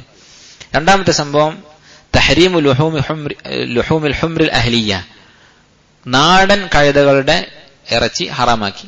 അപ്പോ കഴുതകൾ രണ്ടു തരത്തിലുണ്ട്, കാട്ടുകഴുതയുണ്ട്, നാട്ടുകഴുതയുണ്ട്, നാട്ടിൽ വളർത്തുന്ന കഴുത. അപ്പൊ ഈ വളർത്തുന്ന കഴുതകൾ അതിന്റെ മാംസം നബി സല്ലല്ലാഹു അലൈഹി വസല്ലം ഹദീസിലൂടെ വിലക്കി, ഹറാമാക്കി. അതുപോലെ മുത്അ വിവാഹം ഹറാമാക്കി. മുത്അ വിവാഹം എന്ന് പറഞ്ഞാൽ എന്താ? അവധി വെച്ചുകൊണ്ട് വിവാഹം കഴിക്കുന്ന സമ്പ്രദായം ജാഹിലിയ കാലത്തുണ്ടായിരുന്നു. ഒരു വർഷത്തേക്ക് അല്ലെങ്കിൽ ഒരു മാസത്തേക്ക് അല്ലെങ്കിൽ 4 ദിവസത്തേക്കൊക്കെ വിവാഹം കഴിക്കുക, അത് കഴിഞ്ഞാൽ പിരിയും എന്നുള്ള നിബന്ധനയോടെ. അത് ജാഹിലിയ കാലത്തുള്ള സമ്പ്രദായമാണ്. ഇപ്പോഴും റാഫിദുകൾ ഷിയകൾ ചെയ്യുന്ന സമ്പ്രദായമാണ്. അത് ഇസ്ലാം ഹറാമാക്കിയിട്ടുണ്ട്. അത് ഹറാമാക്കിയത് 7-ാം വർഷമായിരുന്നു. അടുത്ത സംഭവം, ഈ വർഷം നടന്ന 4ാമത്തെ സംഭവം, സവാജുഹു സല്ലല്ലാഹു അലൈഹി വസല്ലം ബി ഉമ്മി ഹബീബ. ഉമ്മു ഹബീബ എന്ന് പറയുന്ന ഉമ്മുൽ മുഅ്മിനീൻ, വിശ്വാസികളുടെ മാതാവായ റസൂലുള്ളാഹി സ്വല്ലല്ലാഹു അലൈഹി വസല്ലമയുടെ ഭാര്യ, അബൂ സുഫിയാന്റെ മകളാണ്. റംല എന്നാണ് അവരുടെ പേര്. റംല ബിന്തു അബി സുഫിയാൻ റളിയല്ലാഹു അൻഹ, ഖുറൈശിയായ നബി സല്ലല്ലാഹു അലൈഹി വസല്ലമയുടെ മറ്റൊരു ഭാര്യയാണ്. അവരുടെ വിവാഹം നബി സല്ലല്ലാഹു അലൈഹി വസല്ലമയുമായി നടക്കുന്നത് എത്യോപ്യയിൽ വെച്ചാണ്. ഉമ്മു ഹബീബ റളിയല്ലാഹു അൻഹ മുസ്ലിമായി എത്യോപ്യയിലേക്ക് ഹിജ്റ പോയിരുന്നു. അവിടെ വെച്ചാണ് നബി സല്ലല്ലാഹു അലൈഹി വസല്ലമയുമായുള്ള അവരുടെ വിവാഹം നടക്കുന്നത്. നബി സല്ലല്ലാഹു അലൈഹി വസല്ലമക്ക് പകരം വക്കീലായിക്കൊണ്ട്, നബി സല്ലല്ലാഹു അലൈഹി വസല്ലമയുടെ പ്രതിനിധിയായിക്കൊണ്ട് നജ്ജാശി, അവിടുത്തെ രാജാവായ നജ്ജാശിയാണ് അവരെ ആ വിവാഹം ഏറ്റുവാങ്ങുന്നത്. അവരാണ് ഉമ്മു ഹബീബ റളിയല്ലാഹു അൻഹുക്കുള്ള, അദ്ദേഹമാണ് ഉമ്മു ഹബീബ റളിയല്ലാഹു അൻഹുക്കുള്ള മഹറും കൊടുക്കുന്നത്, നജ്ജാശി റഹിമഹുല്ലാ. അങ്ങനെ നബി സല്ലല്ലാഹു അലൈഹി വസല്ലം അവരുമായുള്ള വിവാഹം കഴിഞ്ഞു. അടുത്ത സംഭവം ഹിജ്റ 7 നടന്ന 5ാമത്തെ സംഭവം, നബി സല്ലല്ലാഹു അലൈഹി വസല്ലമക്ക് വിഷമേറ്റതാണ്. നമുക്കറിയാം, മദീനയിലുണ്ടായിരുന്ന യഹൂദികൾ, ബനു നദീറിൽപ്പെട്ട, അതുപോലെ തന്നെ ബനു ഖുറൈദയിലൊക്കെപ്പെട്ട സ്ത്രീകളും കുട്ടികളും ഒക്കെ ആയിട്ട് കുറച്ച് ആൾക്കാർ ബാക്കിയുണ്ടായിരുന്നു. അപ്പൊ അവരിൽപ്പെട്ട ഒരു സ്ത്രീ, അവർക്ക് നല്ല പ്രതികാരമുണ്ട്, മുഹമ്മദ് നബി സ്വല്ലല്ലാഹു അലൈഹി വസല്ലം പ്രതികാര ചിന്തയുണ്ട്. അങ്ങനെ അവരെന്ത് ചെയ്തു? നബി സല്ലല്ലാഹു അലൈഹി വസല്ലം ഒരു ആടിനെ ചുട്ടിട്ട് ഹദിയായിട്ട് കൊടുത്തയച്ചു. ചുട്ട ആടിനെ ഹദിയായി കൊടുത്തയച്ചു. നബി സല്ലല്ലാഹു അലൈഹി വസല്ലമയുടെ തവാദു, വിനയത്തിന്റെ ഭാഗമായി എന്ത് ഹദിയ കിട്ടിയാലും നബി സല്ലല്ലാഹു അലൈഹി വസല്ലം വാങ്ങുമായിരുന്നു. സദഖ, ദാനധർമ്മങ്ങൾ സ്വീകരിക്കുക എന്നുള്ളത് നബി സല്ലല്ലാഹു അലൈഹി വസല്ലമക്ക് ഹറാമാണ്. അത് നുബുവത്തിന്റെ ഒരു അടയാളമാണ്. ആലോചിച്ച് നോക്കൂ, ഒരാൾ സ്വന്തമായിട്ടൊരു മതം ഉണ്ടാക്കുകയാണെങ്കിൽ ആ മതത്തിൽ തനിക്കെതിരായിട്ടുള്ള വല്ല നിയമം ഉണ്ടാകുമോ? തനിക്ക് മാത്രമല്ല, തന്റെ കുടുംബ പരമ്പരക്ക് മുഴുവൻ സദഖ വാങ്ങൽ ഹറാം, ജനങ്ങളിൽ നിന്ന് ദാനം വാങ്ങൽ ഹറാമാണ്, നിഷിദ്ധമാണ് നബി സല്ലല്ലാഹു അലൈഹി വസല്ലമക്ക്. എന്നാൽ ഹദിയ, സമ്മാനമായിട്ട് ആളുകൾ തരുന്നത് ആളുകൾ നബി സല്ലല്ലാഹു അലൈഹി വസല്ലം വാങ്ങുമായിരുന്നു. കാരണം സമ്മാനം വാങ്ങാതിരുന്നാൽ കൊടുക്കുന്ന ആൾക്ക് വിഷമമാകും. ഒരാളെ ഇഷ്ടപ്പെട്ടിട്ട് കൊടുക്കുന്നതാണ് ഹദിയ എന്ന് പറയുന്നത്. അതിന് പകരം നബി സല്ലല്ലാഹു അലൈഹി വസല്ലം തിരിച്ചു കൊടുക്കുകയും ചെയ്യും. ഹദിയ വാങ്ങിയിട്ട് ഇങ്ങനെ കൂട്ടിവെക്കുകയല്ല, നേരെ മറിച്ച് വാങ്ങിയതിന് പകരം തിരിച്ചും കൊടുക്കാറുണ്ടായിരുന്നു. അത് കാഫറുകളുടെ അടുത്തുനിന്നും നമുക്ക് ഹദിയ വാങ്ങാം, അമുസ്ലിങ്ങളുടെ അടുത്തുനിന്ന് വാങ്ങാം. അങ്ങനെ ഒരു യഹൂദി സ്ത്രീ നബി സല്ലല്ലാഹു അലൈഹി വസല്ലമയുടെ അടുക്കലേക്ക് ഒരു ഹദിയ കൊടുത്തയച്ചിരുന്നു. ആ ഹദിയ ഇതാണ്, ഒരു ചുട്ട ആടിന്റെ കാല്. അതിൽ അവർ വിഷം പുരട്ടിയിരുന്നു. പക്ഷെ അള്ളാഹു സുബ്ഹാനഹു വ തആല നബി സല്ലല്ലാഹു അലൈഹി വസല്ലം സംരക്ഷിച്ചു. ഒരാൾ മരിക്കാൻ പാകത്തിലുള്ള വിഷമായിരുന്നു അത്. പക്ഷെ നബി സല്ലല്ലാഹു അലൈഹി വസല്ലമയുടെ ഒരു മുഅ്ജിസത്തായിട്ട് അള്ളാഹു തആല ആ വിഷത്തിൽ നിന്ന് നബി സല്ലല്ലാഹു അലൈഹി വസല്ലമയെ കാത്തു രക്ഷിച്ചു. 6ാമത്തെ സംഭവം റസൂലുള്ളാഹി സ്വല്ലല്ലാഹു അലൈഹി വസല്ലമയുടെ വിവാഹമാണ്, സഫിയ റളിയല്ലാഹു അൻഹയുമായുള്ള വിവാഹം. സഫിയ റളിയല്ലാഹു അൻഹ അവർ ബനു നദീർ ഗോത്രത്തിൽപ്പെട്ട ഒരു വലിയ നേതാവിന്റെ മകളായിരുന്നു, ഒരു യഹൂദി നേതാവിന്റെ മകളായിരുന്നു. അങ്ങനെ ബനു നദീർ ഗോത്രവും അവരെ മദീനയിൽ നിന്ന് പുറത്താക്കിയപ്പോ, അവരെ ഖൈബറിലേക്ക് പുറത്താക്കിയപ്പോ, അല്ലെങ്കിൽ ഖൈബറിൽ നിന്ന് സിറിയയിലേക്ക് പുറത്താക്കിയപ്പോ അവിടെ നിന്ന് പിടികൂടിയ, അടിമകളായി പിടികൂടിയവരുടെ കൂട്ടത്തിൽ ഉണ്ടായിരുന്നതാണ് സഫിയ റളിയല്ലാഹു അൻഹ. നബി സല്ലല്ലാഹു അലൈഹി വസല്ലം അവരെ മോചിപ്പിക്കുകയും വിവാഹം ചെയ്യുകയും ചെയ്തു. 7ാമത്തെ സംഭവം വുഫൂദു മൻ ബഖിയ മിനൽ ഹബശ. ഹബശയിൽ ബാക്കിയുണ്ടായിരുന്ന, എത്യോപ്യയിലേക്ക് ഹിജ്റ പോയ സഹാബിമാർ, അവർ മദീനയിൽ ഇങ്ങനെ യുദ്ധങ്ങളൊക്കെ കഴിഞ്ഞു, ഇസ്ലാമിക രാജ്യം വികസിച്ചു വന്നു എന്നൊക്കെ അറിഞ്ഞപ്പോ മദീനയിലേക്ക് മടങ്ങുകയുണ്ടായി. അതാണ് അടുത്ത സംഭവം. 8ാമത്തെ സംഭവം മൈമൂന റളിയല്ലാഹു അൻഹയുമായുള്ള വിവാഹം. നബി സല്ലല്ലാഹു അലൈഹി വസല്ലമയുടെ ഭാര്യമാരിൽ അവസാനത്തെ ആളാണ് മൈമൂന റളിയല്ലാഹു അൻഹ. മൈമൂനത്തു ബിൻതു അൽ ഹാരിസ് അൽ ഹിലാലിയ എന്ന ഉമ്മുൽ മുഅ്മിനീൻ. അവർ നബി സല്ലല്ലാഹു അലൈഹി വസല്ലം വിവാഹം കഴിക്കുന്നത് 7ാം വർഷം ഉംറക്ക് പോയപ്പോഴാണ്. 6ാം വർഷം ഉംറ ചെയ്യുന്നത് തടഞ്ഞു, 7ാം വർഷം ഉംറത്തുൽ ഖളാ അതിനെ കുറിച്ച് പറയുന്നുണ്ട്. ആ ഉംറക്ക് വേണ്ടി പുറപ്പെട്ടു. ആ യാത്രയിലാണ് നബി സല്ലല്ലാഹു അലൈഹി വസല്ലം അവരെ വിവാഹം ചെയ്തത് മക്കയിൽ വെച്ച്. 9ാമത്തെ സംഭവം അബൂ ഹുറൈറ റളിയല്ലാഹു അൻഹു ഇസ്ലാം സ്വീകരിച്ചതാണ്. അബൂ ഹുറൈറ റളിയല്ലാഹു അൻഹു നമുക്കറിയാം ഏറ്റവും കൂടുതൽ ഹദീസുകൾ റിപ്പോർട്ട് ചെയ്തിട്ടുള്ള സഹാബിയാണ്. 5000-ഓളം ഹദീസ് റിപ്പോർട്ട് ചെയ്തിട്ടുണ്ട്. അദ്ദേഹം ഇസ്ലാം സ്വീകരിക്കുന്നത് 7ാം വർഷമാണ്. അപ്പോ കുറെ കാലം അദ്ദേഹം നബി സല്ലല്ലാഹു അലൈഹി വസല്ലം കൂടെ ജീവിച്ചിട്ടില്ല. കുറഞ്ഞ കാലം കൊണ്ട് അദ്ദേഹം അധ്വാനിച്ച് ദീൻ പഠിച്ചു, ഇൽമു പഠിച്ചു. അത് ഇൽമു പഠിക്കുന്നവർക്ക് ഒരു പ്രോത്സാഹനമാണ്, അധ്വാനിക്കാൻ വേണ്ടി, ഇജ്തിഹാദ് ചെയ്യാൻ വേണ്ടി. 3 വർഷം നബി സല്ലല്ലാഹു അലൈഹി വസല്ലം കൂടെ കഴിഞ്ഞിട്ടുള്ളൂ, 3-4 വർഷം. അതിനുള്ളിൽ അദ്ദേഹം എന്ത് ചെയ്തു? ഏറ്റവും കൂടുതൽ ഹദീസ് റിപ്പോർട്ട് ചെയ്ത് സഹാബിയായി മാറി, അദ്ദേഹത്തിന്റെ അധ്വാനം കൊണ്ട്, അള്ളാഹുവിന്റെ തൗഫീഖ് കൊണ്ട്. അടുത്ത സംഭവമാണ് ഉംറത്തുൽ ഖളാ. നബി സല്ലല്ലാഹു അലൈഹി വസല്ലമയെ 6ാം വർഷം തടഞ്ഞിരുന്നു എന്ന്. 7ാം വർഷം പോയിട്ട് ദുൽഖഅദ മാസത്തിൽ ഉംറ ചെയ്തു. 11ാമത്തെ സംഭവം രാജാക്കന്മാരുടെ അടുത്തേക്ക് ദൂതന്മാരെ പറഞ്ഞയച്ചു എന്നുള്ളതാണ്. നബി സല്ലല്ലാഹു അലൈഹി വസല്ലം മദീനയിൽ ഭരണാധികാരിയാണ്. മറ്റ് രാജ്യങ്ങളിലെ ഭരണാധികാരികൾക്ക്, രാജാക്കന്മാർക്ക് ഇസ്ലാമിലേക്ക് ക്ഷണിച്ചുകൊണ്ട് കത്തുകൾ അയച്ചു. ആർക്കൊക്കെയാണ് കത്തയച്ചത്? പേർഷ്യക്കാരുടെ രാജാവായിട്ടുള്ള കിസ്റ, അതുപോലെ റോമക്കാരുടെ രാജാവായിട്ടുള്ള ഖൈസർ, അതുപോലെ ഈജിപ്തിന്റെ ഭരണാധികാരിയായ അൽ മുഖൗഖിസ്. ഇങ്ങനെയുള്ള ഓരോ രാജ്യത്തെയും ഭരണാധികാരികളിലേക്ക് കിഴക്ക് ഭാഗത്തുള്ള നബി സല്ലല്ലാഹു അലൈഹി വസല്ലമക്ക് എത്തിപ്പെടാൻ സാധിക്കുന്ന കടലിന്റെ ഇക്കരെയുള്ള രാജ്യങ്ങളിലേക്കെല്ലാം നബി സല്ലല്ലാഹു അലൈഹി വസല്ലം എന്ത് ചെയ്തു? ദൂതന്മാരെ പറഞ്ഞയച്ചു. അപ്പൊ ഇസ്ലാമിക ദഅവത്ത് പ്രചരിപ്പിക്കാൻ നബി സല്ലല്ലാഹു അലൈഹി വസല്ലം എത്ര താല്പര്യം ഉണ്ടായിരുന്നു എന്നാണ് അത് കാണിക്കുന്നത്. നമ്മുടെ തൊട്ടടുത്തുള്ള ആളുകളെ വരെ ഇസ്ലാമിലേക്ക് ക്ഷണിക്കാൻ മടിയാണ്. കാരണം ഈ ദീനിൽ നമ്മുടെ യഖീൻ കുറവുകൊണ്ടാണ്, അല്ലെങ്കിൽ നമ്മുടെ ത്യാഗം സഹിക്കാനുള്ള താല്പര്യക്കുറവുകൊണ്ടാണ്. റസൂലുള്ളാഹി സ്വല്ലല്ലാഹു അലൈഹി വസല്ലം ഈ രാജാക്കന്മാരുടെ അടുത്ത് ഈ കത്തയച്ചു. അവരിൽ പലരും ഈ കത്ത് കീറിക്കളഞ്ഞവരുണ്ട്. അപ്പൊ നബി സല്ലല്ലാഹു അലൈഹി വസല്ലം കത്തയക്കുമ്പോൾ കാത്തിരിക്കുന്നല്ല അവര്. നമ്മളിപ്പോ പരാജയതായിരിക്കും, വിളിച്ചാൽ ആൾക്കാർ സ്വീകരിക്കൂല, ഇസ്ലാമിലേക്ക് സ്വീകരിക്കുന്ന ഉറപ്പുണ്ടായിട്ടൊന്നല്ല നബി സല്ലല്ലാഹു അലൈഹി വസല്ലം ഇസ്ലാമിലേക്ക് ക്ഷണിക്കുന്നത്. അദ്ദേഹം ഒരു രാജാവാണ്, എന്നിട്ട് അദ്ദേഹത്തിന്റെ കത്ത് വലിച്ചു കീറി എറിയുന്ന സംഭവങ്ങൾ ഉണ്ടായിട്ടുണ്ട്. അപ്പൊ അത് എത്രമാത്രം വലിയ അപമാനമാണ്. അത് നബി സല്ലല്ലാഹു അലൈഹി വസല്ലം സഹിച്ചിട്ടുണ്ട്. നമ്മളെ സംബന്ധിച്ചോളം ഇത് മാതൃകയാണ്. അങ്ങനെ ഇസ്ലാമിലേക്ക് ക്ഷണിച്ചുകൊണ്ട് കത്തുകൾ എഴുതി. അടുത്ത സംഭവം 12ാമത്തെ സംഭവം ഇഹ്ദാഉ മാരിയത്തുൽ ഖിബ്തിയ്യ. അൽ മാരിയ എന്ന് പറയുന്ന, മാരിയ അൽ ഖിബ്തിയ്യ എന്ന് പറയുന്ന ഒരു സഹാബി വനിത, പിന്നീട് സഹാബിയായി, അവരെ ഈജിപ്തിൽ ഭരണാധികാരി മുഖൗഖിസ് നബി സല്ലല്ലാഹു അലൈഹി വസല്ലമക്ക് ഹദിയയായി കൊടുത്തയച്ചു. റസൂലിന്റെ കത്തുകൾ പലരും പല രീതിയിലാണ് സ്വീകരിച്ചത്. ചില ആൾക്കാർ ആ കത്ത് വാങ്ങി വളരെ ബഹുമാനത്തോടെ എടുത്തു വെച്ചു. ഖൈസർ, റോമക്കാരനായ ഭരണാധികാരി, അദ്ദേഹം ആ കത്ത് വാങ്ങി നല്ല ഭംഗിയായ ഒരു പെട്ടിയിൽ വെച്ച് എടുത്തു വെച്ചു ബഹുമാനത്തോടെ. പിൽക്കാലത്ത് റോമ കീഴടക്കിയ സ്വഹാബത്ത് മുസ്ലിമീങ്ങൾ ആ കത്ത് കണ്ടെടുത്തിട്ടുണ്ടെന്നാണ് പറയുന്നത്. റോമക്കാർക്കിടയിൽ ഒരു വിശ്വാസം ഉണ്ടായിരുന്നു, നബി സല്ലല്ലാഹു അലൈഹി വസല്ലമയുടെ ഈ കത്ത് എത്ര കാലം അവർ സൂക്ഷിച്ചു വെക്കുന്നുവോ അത്രയും കാലം അവരുടെ അധികാരം നിലനിൽക്കും എന്നവർ വിശ്വസിച്ചിരുന്നു. അത്ര ബഹുമാനത്തോടെ അവർ എടുത്തു വെച്ചു. ഇസ്ലാം സ്വീകരിച്ചിട്ടില്ല. പക്ഷെ ചിലരെന്ത് ചെയ്തിട്ടുണ്ട്? എതിർത്തിട്ടുണ്ട്, കത്ത് കീറിയവരുണ്ട്. മുഖൗഖിസ് എന്ന് പറയുന്ന ഈജിപ്തിലെ രാജാവ് ബുദ്ധിയുള്ള മനുഷ്യനായിരുന്നു. അദ്ദേഹം എന്ത് ചെയ്തു? കുറെ ഹദിയ നബി സല്ലല്ലാഹു അലൈഹി വസല്ലം കൊടുത്തയച്ചു. ഇസ്ലാം സ്വീകരിച്ചില്ല. പക്ഷെ അദ്ദേഹം നബി സല്ലല്ലാഹു അലൈഹി വസല്ലം ബഹുമാനിച്ചുകൊണ്ട് ഈ ദഅവത്ത് നിഷേധിച്ച് തള്ളാതെ കുറെ ഹദിയകൾ കൊടുത്തയച്ചു. ആ ഹദിയകളുടെ കൂട്ടത്തിൽപ്പെട്ടതായിരുന്നു ഒരു അടിമ പെൺകുട്ടി ഉണ്ടായിരുന്നു, മാരിയ അൽ ഖിബ്തിയ്യ എന്ന് പറയുന്ന ഒരു അടിമ സ്ത്രീ. അവർ ഇസ്ലാം സ്വീകരിക്കുകയും നബി സല്ലല്ലാഹു അലൈഹി വസല്ലമയുടെ കൂടെ ജീവിക്കുകയും ചെയ്തു. നബി സല്ലല്ലാഹു അലൈഹി വസല്ലമക്ക് അവരിലൊരു കുട്ടി ഉണ്ടായിട്ടുണ്ട്, ആൺകുട്ടി ഉണ്ടായിട്ടുണ്ട്. അടുത്തതായി അടുത്ത വർഷം ഹിജ്റ 8ാം വർഷം 10 പ്രധാനപ്പെട്ട സംഭവങ്ങൾ ഉണ്ടായിട്ടുണ്ട്. ഒന്നാമത്തേത് മുഅ്ത യുദ്ധമാണ്. മുഅ്ത യുദ്ധത്തിനെ കുറിച്ച് പറയുമ്പോൾ ഗസ്വത്ത് മുഅ്ത എന്നല്ല പറയാ, ശരീയത്ത് മുഅ്ത എന്നാണ് പറയാ. കാരണം എന്താ? നബി സല്ലല്ലാഹു അലൈഹി വസല്ലം പങ്കെടുക്കാത്ത യുദ്ധമാണ്. മുഅ്ത യുദ്ധം നടക്കുന്നത് ഷാമിലാണ്, ഇന്നത്തെ സിറിയ, അതിന്റെ പരിസര പ്രദേശങ്ങൾ. അങ്ങോട്ട് നബി സല്ലല്ലാഹു അലൈഹി വസല്ലം വലിയ ഒരു സൈന്യത്തെ പറഞ്ഞയച്ചു. അങ്ങോട്ട് പറഞ്ഞേക്കാനുള്ള കാരണം എന്താണ്? നബി സല്ലല്ലാഹു അലൈഹി വസല്ലം യുദ്ധം ചെയ്ത് തുടങ്ങുന്ന ആളായിരുന്നില്ല, വെറുതെ പോയി യുദ്ധം ചെയ്യുന്ന ആളായിരുന്നില്ല. സമാധാനപരമായി ഇസ്ലാമിലേക്ക് ക്ഷണിക്കും, ഇസ്ലാം സ്വീകരിച്ചാൽ പിന്നെ അവരുമായി യുദ്ധമില്ല, അവരുമായി നല്ല രീതിയിലായിരിക്കും. ഇസ്ലാം സ്വീകരിച്ചില്ലെങ്കിൽ ആ നാട്ടിലേക്ക് സൈന്യവുമായി പോയി യുദ്ധം ചെയ്യും. കാരണം എന്താണ്? നേരത്തെ നമ്മൾ പറഞ്ഞിട്ടുണ്ട്, ഒരു ഭരണാധികാരി ഇസ്ലാമിലേക്ക് ക്ഷണിക്കുന്നത് ആ ദഅവത്തിന് ശക്തി ഉണ്ടാകും, ഇസ്ലാമിലേക്ക് ആളുകൾ വരാൻ സബബാകും. അപ്പൊ ആളുകൾ ഇസ്ലാമിലേക്ക് എത്തിക്കുക എന്നായിരുന്നു നബി സല്ലല്ലാഹു അലൈഹി വസല്ലമയുടെ ലക്ഷ്യം. അതിനുവേണ്ടി ഒരു ദൂതനെ പറഞ്ഞയച്ചു സിറിയയിലേക്ക്. പോകുന്ന വഴിയിൽ ബുസ്റ എന്ന് പറയുന്നൊരു നാടുണ്ട്, അവിടുത്തെ ഭരണാധികാരിക്കാണ് കത്തയച്ചിട്ടുള്ളത്. ഈ സിറിയ എന്ന് പറയുന്നത് അന്ന് പല പല ചെറിയ രാജ്യങ്ങളാണ്. അതിൽ ഒരു ചെറിയ രാജ്യമായ ബുസ്റയിലെ രാജാവിന് ആദ്യം കത്തയച്ചു. ആ കത്തുമായി പോകുന്ന റസൂലുള്ളാഹി സ്വല്ലല്ലാഹു അലൈഹി വസല്ലമയുടെ ദൂതനെ വഴിയിൽ വെച്ച് അംർ ഇബ്നു ശുറഹ്ബീൽ അൽ ഗസ്സാനി എന്ന് പറയുന്ന ഒരു മനുഷ്യൻ, മുഅ്ത എന്ന് പറയുന്ന നാട്, ഒക്കെ സിറിയയിൽപ്പെട്ട നാടുകളാണ്. ഈ മുഅ്തക്കാരനായ അംർ ഇബ്നു ശുറഹ്ബീൽ അൽ ഗസ്സാനി നബി സല്ലല്ലാഹു അലൈഹി വസല്ലമയുടെ ദൂതനെ വകവരുത്തി കൊന്നുകളഞ്ഞു. ഈ വിവരം പറഞ്ഞപ്പോൾ നബി സല്ലല്ലാഹു അലൈഹി വസല്ലം സെയ്ദ് ബിൻ ഹാരിസ റളിയല്ലാഹു അൻഹുവിന്റെ നേതൃത്വത്തിൽ ഒരു സൈന്യത്തെ അങ്ങോട്ട് പറഞ്ഞയച്ചു. എന്നിട്ട് സെയ്ദ് ബിൻ ഹാരിസയെ അമീറാക്കി. അദ്ദേഹത്തോട് പറഞ്ഞു, സെയ്ദ് ബിൻ ഹാരിസ കൊല്ലപ്പെടും. ഇത് നുബുവത്തിന്റെ വേറെ അടയാളാണ്. സെയ്ദ് ബിൻ ഹാരിസ കൊല്ലപ്പെട്ടാൽ Jafar bin Abi Talib, Jafar bin Abi Talib കൊല്ലപ്പെട്ടാൽ അബ്ദുല്ലാഹ് ബിൻ റവാഹ. ഇങ്ങനെ ആയിരിക്കണം അമീർമാരായിട്ട് പതാക കൈമാറേണ്ടത് എന്ന് നബി സല്ലല്ലാഹു അലൈഹി വസല്ലം പറഞ്ഞു. അങ്ങനെ പറഞ്ഞതുപോലെ സെയ്ദ് ബിൻ ഹാരിസ യുദ്ധം ചെയ്തു, മരണപ്പെട്ടു. അടുത്തതായി ജാഫർ ബിൻ അബി താലിബ് ഏറ്റെടുത്തു, അദ്ദേഹം മരണപ്പെട്ടു. 3 പേരും മരണപ്പെട്ടു. 3 പേര് മരിച്ചപ്പോൾ ഖാലിദ് ബിൻ വലീദ് റളിയല്ലാഹു അൻഹു നേതാവായി, നബി സല്ലല്ലാഹു അലൈഹി വസല്ലമയുടെ കൽപ്പന ഇല്ലാതെ തന്നെ. കാരണം റസൂലുള്ളാഹി സ്വല്ലല്ലാഹു അലൈഹി വസല്ലം മദീനത്താണ്.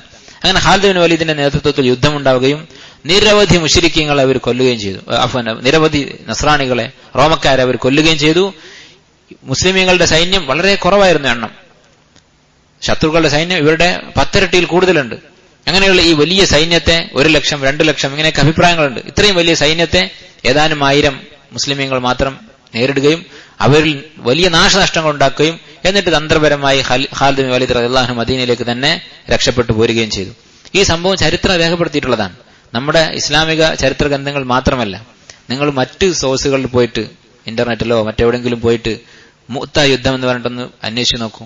അതില് മുസ്ലിമീങ്ങളുടെ എണ്ണവും ശത്രുക്കളുടെ എണ്ണവും അതുപോലെ 2 ഭാഗത്തും മരിച്ച ആളുകളുടെ എണ്ണവും നാശനഷ്ടങ്ങളും ഒക്കെ രേഖപ്പെടുത്തിയത് കാണാൻ പറ്റും.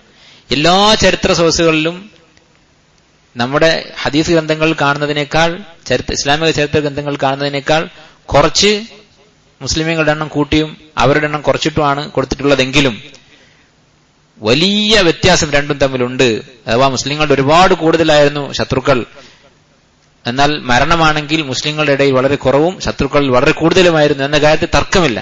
അത് സെക്യുലർ ആയിട്ടുള്ള മതേതരമായിട്ടുള്ള സോഴ്സുകളിൽ പോയി നിങ്ങൾ വായിച്ചു നോക്കിയാലും ഈ യാഥാർത്ഥ്യം ചരിത്രത്തിൽ രേഖപ്പെടുത്തിയിട്ടുള്ളതാണ്. അപ്പൊ ഇസ്ലാമിന്റെ ശക്തി പ്രകടമായ ഒരു സംഭവമായിരുന്നു മുഅ്ത യുദ്ധം.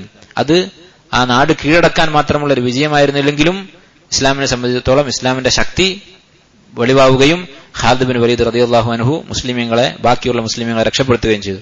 അടുത്ത സംഭവം ഏറ്റവും പ്രധാനപ്പെട്ട ഫത്ഹു മക്ക വിജയമാണ്. നബി സല്ലല്ലാഹു അലൈഹി വസല്ലം 8ാം വർഷം ഹിജ്റ 8ാം വർഷം റമദാനിലാണ് മക്കയിലേക്ക് പുറപ്പെടുന്നത്. അത് ഇത്തിഫാഖുള്ള കാര്യമാണ്. റമദാൻ മാസത്തിലായിരുന്നു മക്ക ഫത്ഹ്. അപ്പൊ റമദാന്റെ ഒരു പ്രാധാന്യം കൂടി ഇസ്ലാമിക ചരിത്രത്തിൽ ഒരുപാട് സംഭവങ്ങൾ നടന്ന ബദർ യുദ്ധം, അതുപോലെ തന്നെ മക്ക ഫത്ഹ്, ഇങ്ങനെയുള്ള വലിയ സംഭവങ്ങൾ നടന്നിട്ടുള്ളതാണ് റമദാൻ മാസം. ഏത് ദിവസമാണ് എന്നതിൽ അഭിപ്രായ വ്യത്യാസമുണ്ട്. നബി സല്ലല്ലാഹു അലൈഹി വസല്ലം മക്കയിലേക്ക് പുറപ്പെടുകയും യുദ്ധമില്ലാതെ കീഴടക്കുകയും ചെയ്തു. മക്കയിലേക്ക് പുറപ്പെട്ട് മക്കയിലെത്തുന്നതിന് മുമ്പ് ചെറിയ ഒരു ഏറ്റുമുട്ടലേ ഉണ്ടായിട്ടുള്ളൂ. അത് റസൂലുള്ളാഹി സ്വല്ലല്ലാഹു അലൈഹി വസല്ലം നേരിട്ടല്ല, ഖാലിദ് ബിൻ വലീദിന്റെ നേതൃത്വത്തിലുള്ള ഒരു സംഘം അവരും ചില മുശ്രിക്കുകളും തമ്മിൽ ചെറിയൊരു ഏറ്റുമുട്ടലുണ്ടായി എന്ന് ചോദിച്ചാൽ വലിയൊരു യുദ്ധമില്ലാതെ മക്ക അല്ലാഹു സുബ്ഹാനഹു വ തആല നബി സല്ലല്ലാഹു അലൈഹി വസല്ലം മുമ്പിൽ കീഴടക്കി കൊടുത്തു. ഖുറൈശികൾ നബി സല്ലല്ലാഹു അലൈഹി വസല്ലം മുമ്പിൽ കീഴടങ്ങി, മക്ക ഫത്ഹായി. നബി സല്ലല്ലാഹു അലൈഹി വസല്ലം എന്താണ് ചെയ്തത്? ഖുറൈശികളായ മുശ്രിക്കീങ്ങളെ, തന്റെ ശത്രുക്കളെ വെറുതെ വിടുകയാണ് ചെയ്തത്.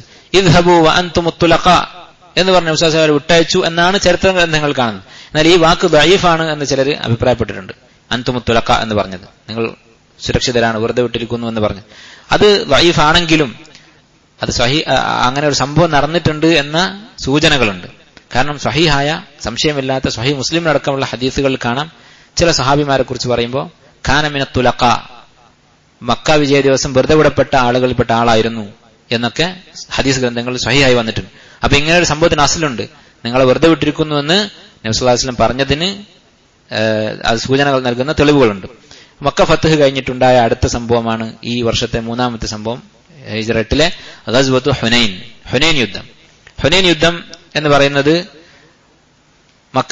മക്കയോടടുത്ത ചില ഗോത്രങ്ങൾ, ഹവാസിൻ എന്ന് പറയുന്ന ഖബീല, ഒരു അറബി ഖബീല, നബി സല്ലല്ലാഹു അലൈഹി വസല്ലം മക്ക ഫത്ഹ് കഴിഞ്ഞ് അവരെ കീഴടക്കാൻ വേണ്ടി, അവരുമായി യുദ്ധം ചെയ്യാൻ വേണ്ടി പുറപ്പെട്ടു. അങ്ങനെ അവര് നബി സല്ലല്ലാഹു അലൈഹി വസല്ലം വരുന്ന മുമ്പായി അവരും സംഘടിച്ച് യുദ്ധം ചെയ്യാൻ തന്നെ കാത്തിരിക്കുകയായിരുന്നു. എന്നാൽ നബി സല്ലല്ലാഹു അലൈഹി വസല്ലം അവരുടെ അടുത്തെത്തിയപ്പോൾ അവർക്കിടയിൽ ഒരു യുദ്ധം ഉണ്ടാവുകയും ആദ്യം ഇസ്ലാമിന്, മുസ്ലിങ്ങളുടെ സൈന്യത്തിന് ചെറിയ നാശനഷ്ടങ്ങളും പരാജയത്തിന്റെ ഒരു പേടിയുമൊക്കെ ഉണ്ടാകുകയും പിന്നീട് വിജയിക്കുകയും ചെയ്തു. അവര് പരാജയം ഉറപ്പായപ്പോ തായിഫിലേക്ക് ഓടി രക്ഷപ്പെടുകയും ചെയ്തു. തായിഫ് എന്ന് പറഞ്ഞാൽ നമുക്കറിയാം, ഒരു മലമ്പ്രദേശമാണ്.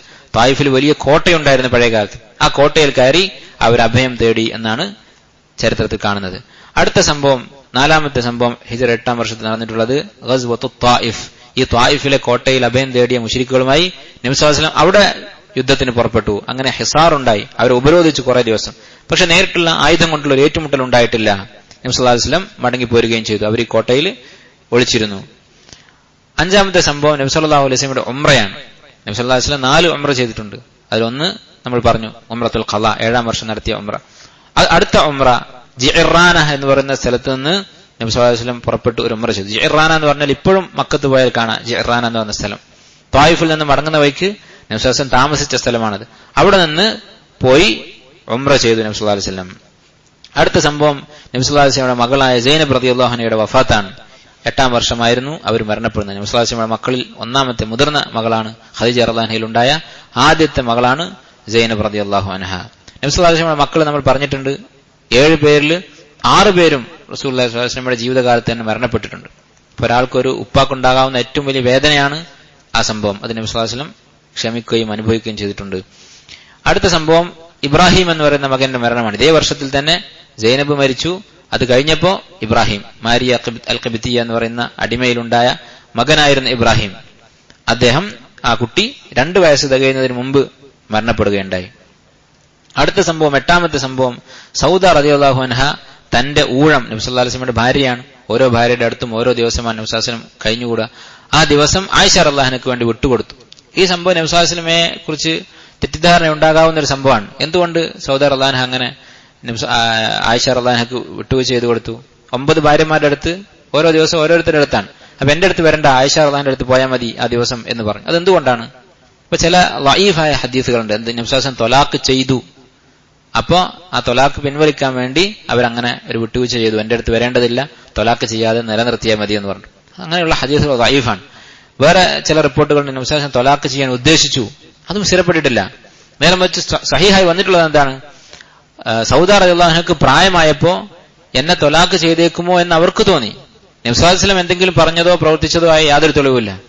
അങ്ങനെ ഒരു കാരണവശാലും നബി സല്ലല്ലാഹു അലൈഹി വസല്ലമയുടെ ഭാര്യ എന്ന സ്ഥാനം നഷ്ടപ്പെടരുത് എന്ന് വിചാരിച്ചിട്ട് അവർ പറഞ്ഞതാണ്, എന്റെ അടുത്തേക്ക് വരേണ്ടതില്ല, അതിന് പകരം ആയിഷ റളിയല്ലാഹു അൻഹയുടെ കൂടെ കഴിയാം എന്ന് പറഞ്ഞു എന്നുള്ളത്. അത് നടന്നത് ഈ 8-ാം വർഷമായിരുന്നു. 9-ാമത്തെ വർഷമാണ് നബി സല്ലല്ലാഹു അലൈഹി വസല്ലമയുടെ മിമ്പർ ഉണ്ടാക്കുന്നത്. ആലോചിച്ച് നോക്കൂ, നബി സല്ലല്ലാഹു അലൈഹി വസല്ലം മദീനയിലെ പള്ളിയിൽ ഈ സൈന്യങ്ങളെ പറഞ്ഞേക്കുന്നു, രാജാക്കന്മാരുടെ അടുത്തേക്ക് ദൂതന്മാരെ വിടുന്നു, യുദ്ധങ്ങൾ നടത്തുന്നു. ഇതൊക്കെ ചെയ്യുന്നത് മുസ്ലിങ്ങൾക്കിടയിൽ ഭരണം നടത്തുന്നു, യഹൂദികളും മുസ്ലിങ്ങളും തമ്മിലുള്ള പ്രശ്നങ്ങൾ തീർക്കുന്നു. ഇതൊക്കെ നടത്തുന്ന മസ്ജിദ് നബവിയിലെ പള്ളിയിൽ അതുണ്ടാക്കിയത് തന്നെ എത്ര സിമ്പിളായിട്ടാണ് നമ്മൾ പറഞ്ഞു. 12 ദിവസം കൊണ്ടാണ് മസ്ജിദ് നബി ഉണ്ടാക്കുന്നത്. ആ പള്ളിയിൽ മിമ്പർ ഉണ്ടായിരുന്നില്ല. നബി സല്ലല്ലാഹു അലൈഹി വസല്ലം ഒരു ഈത്തപ്പനയുടെ തടിയിൽ ചാരി നിന്നിട്ടായിരുന്നു, അതിൽ ഊന്നി നിന്നിട്ടായിരുന്നു ഖുത്ബ പറയാറുണ്ടായിരുന്നത്. ഹിജ്റ 8-ാം വർഷമാണ് മസ്ജിദ് നബിയിൽ ഒരു ആശാരിയെ കൊണ്ട് ഒരു മിമ്പർ ഉണ്ടാക്കിപ്പിക്കുന്നത്. ഇതും നേരത്തെ നമ്മൾ പറഞ്ഞ കാര്യമാണ് കാണിക്കുന്നത്. നമ്മുടെ ഇബാദത്തുകളും നമ്മുടെ ദീൻ പഠനവും ദഅവത്തും അതിന് ഒരുപാട് ഭൗതിക വസ്തുക്കളൊന്നുമല്ല നമുക്ക് ആവശ്യം. വലിയ പള്ളിയും അതിലുള്ള സൗകര്യങ്ങളും ഒന്നുമല്ല നമുക്ക് ആവശ്യം. നമുക്ക് ശരിയായ ഈമാനുണ്ടോ, ശരിയായ ഇഖ്ലാസ് ഉണ്ടോ, ആത്മാർത്ഥതയുണ്ടോ, ഇൽമുണ്ടോ, അമലും തഖ്വയുണ്ടോ, അള്ളാഹുവിന്റെ സഹായം ഉണ്ടാകും. നബി സല്ലല്ലാഹു അലൈഹി വസല്ലം ഈ മക്ക ഫത്ഹ് അടക്കമുള്ള എല്ലാ വിജയവും കഴിഞ്ഞതിന് ശേഷമാണ് ഒരു മെമ്പർ പള്ളിയിൽ ഉണ്ടാക്കി വെക്കുന്നത്. നമ്മൾ എന്ത് ചെയ്യും? എല്ലാ കല്ലും മണ്ണും ഭൗതികമായ വസ്തുക്കളൊക്കെ ഒരുക്കി അക്കാര്യത്തിൽ നമ്മൾ വിട്ടുവീഴ്ചയും ചെയ്യില്ല. പക്ഷെ നമ്മൾ ഉള്ളു പൊള്ളയാണെങ്കിലോ അള്ളാഹുവിന്റെ സഹായം നമുക്കുണ്ടാവുകയില്ല. അത് നമ്മൾ പേടിക്കേണ്ട ഒരു കാര്യമാണ്. മറ്റെന്തിൽ കുറച്ച് കുറവ് വന്നാലും സാരമില്ല, നമ്മളൊരു മരത്തിന്റെ ചുവട്ടിലിരുന്ന് ദീന് പഠിച്ചാലും കുഴപ്പമൊന്നുമില്ല. നേരെ മറിച്ച് നല്ല സൗകര്യങ്ങളുള്ള ഒരു പള്ളിയിൽ നല്ലൊരു മനോഹരമായ ബിൽഡിങ്ങിന്റെ ഉള്ളിൽ ഇരുന്നിട്ട് നമ്മുടെ ഉള്ളിൽ ഈമാനില്ലെങ്കിലോ ആത്മാർത്ഥതയില്ലെങ്കിലോ അമല് ചെയ്യാനുള്ള താല്പര്യം നമുക്കില്ലെങ്കിലോ ആ ഇൽമ് പൊടിയാണ്. അതുകൊണ്ട് യാതൊരു കാര്യവുമില്ല. അള്ളാഹു സുബ്ഹാനഹു വ തആല നമുക്ക് ആത്മാർത്ഥത സിദ്ഖ് നൽകി അനുഗ്രഹിക്കുമാറാകട്ടെ. ഇതാണ് അടുത്ത സംഭവം. 10-ാമത്തെ സംഭവം ഹജ്ജാണ്. ഇസ്ലാമിക ചരിത്രത്തിൽ ആദ്യമായിട്ടുണ്ടായ ഹജ്ജ്, അതായത് സംഘടിതമായിട്ടുണ്ടായ ഹജ്ജ്. ആ ഹജ്ജ് നടക്കുന്നത് ഹിജ്റ 10-ാം വർഷമാണ്. അത്താബ് ഇബ്നു അസീദ് റളിയല്ലാഹു അൻഹു എന്ന സഹാബിയെ നബി സല്ലല്ലാഹു അലൈഹി വസല്ലം ഹജ്ജിന് വേണ്ടി പറഞ്ഞയച്ചു. അദ്ദേഹം മുസ്ലിമീങ്ങളുടെ ഒരു സംഘവുമായി പോയി ഹജ്ജ് ചെയ്തു. അപ്പൊ ഒന്നാമത്തെ അമീർ, ഇസ്ലാമിലെ ഹജ്ജ് ഉംറ പരിപാടിയുടെ ആദ്യത്തെ അമീർ അത്താബ് ഇബ്നു അസീദ് റളിയല്ലാഹു അൻഹു ആണ്. അടുത്ത വർഷം ഹിജ്റ 9-ാം വർഷം ഉണ്ടായ 7 പ്രധാനപ്പെട്ട സംഭവങ്ങളുണ്ട്. അതിലൊന്നാമത്തേത് തബൂക്ക് യുദ്ധമാണ്. തബൂക്ക് എന്ന് പറഞ്ഞാൽ ഇപ്പോഴും തബൂക്ക് എന്നുള്ള സ്ഥലം നമുക്കറിയാം. സൗദി അറേബ്യയിൽ അങ്ങനെ ഒരു സ്ഥലമുണ്ട്.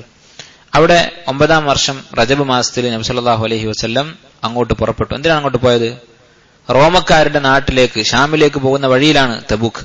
അപ്പൊ അവരെ പേടിപ്പിക്കാൻ വേണ്ടിയാണ് നബി സല്ലല്ലാഹു അലൈഹി വസല്ലം അങ്ങോട്ട് പോയത്. അവിടെ യുദ്ധമുണ്ടായില്ല. അവരിങ്ങോട്ട് വരികയോ, സാധാരണ അങ്ങനെയാണ് യുദ്ധം എന്ന് പറഞ്ഞാൽ ഒന്ന് ഒരു സൈന്യം ഉണ്ടാക്കിയിട്ട് പുറപ്പെടും. അപ്പൊ മറ്റുള്ളവർ നമുക്കതൊരു നാണക്കേടാണല്ലോ, നമ്മളങ്ങനെ ഭീഷണിപ്പെടുത്താൻ അവരിങ്ങോട്ട് വരും. അങ്ങനെ വന്നില്ല. അങ്ങനെ വരാത്തത് കൊണ്ട് ആ യുദ്ധം നടന്നില്ല. ഈ തബൂക്ക് യുദ്ധം എന്ന് പറയുന്നത് ഏറ്റുമുട്ടലില്ലാത്ത ഒരു യുദ്ധമായിരുന്നു. പക്ഷെ വളരെ പ്രയാസം സഹിച്ചിട്ടുണ്ട്. ആ യാത്രയിൽ തന്നെ ഒരുപാട് ത്യാഗങ്ങൾ സഹിച്ചിട്ടുണ്ട്. ദീർഘമായ വേനൽക്കാലത്തുള്ള ഒരു യാത്രയായിരുന്നു. രണ്ടാമത്തെ സംഭവം ഹദ്മു മസ്ജിദ് ദുറാർ. മസ്ജിദ് ദുറാർ പൊളിക്കുന്ന സംഭവമാണ്. മദീനയിൽ ഒരു പള്ളി ഉണ്ടാക്കി മുനാഫിക്കുകൾ.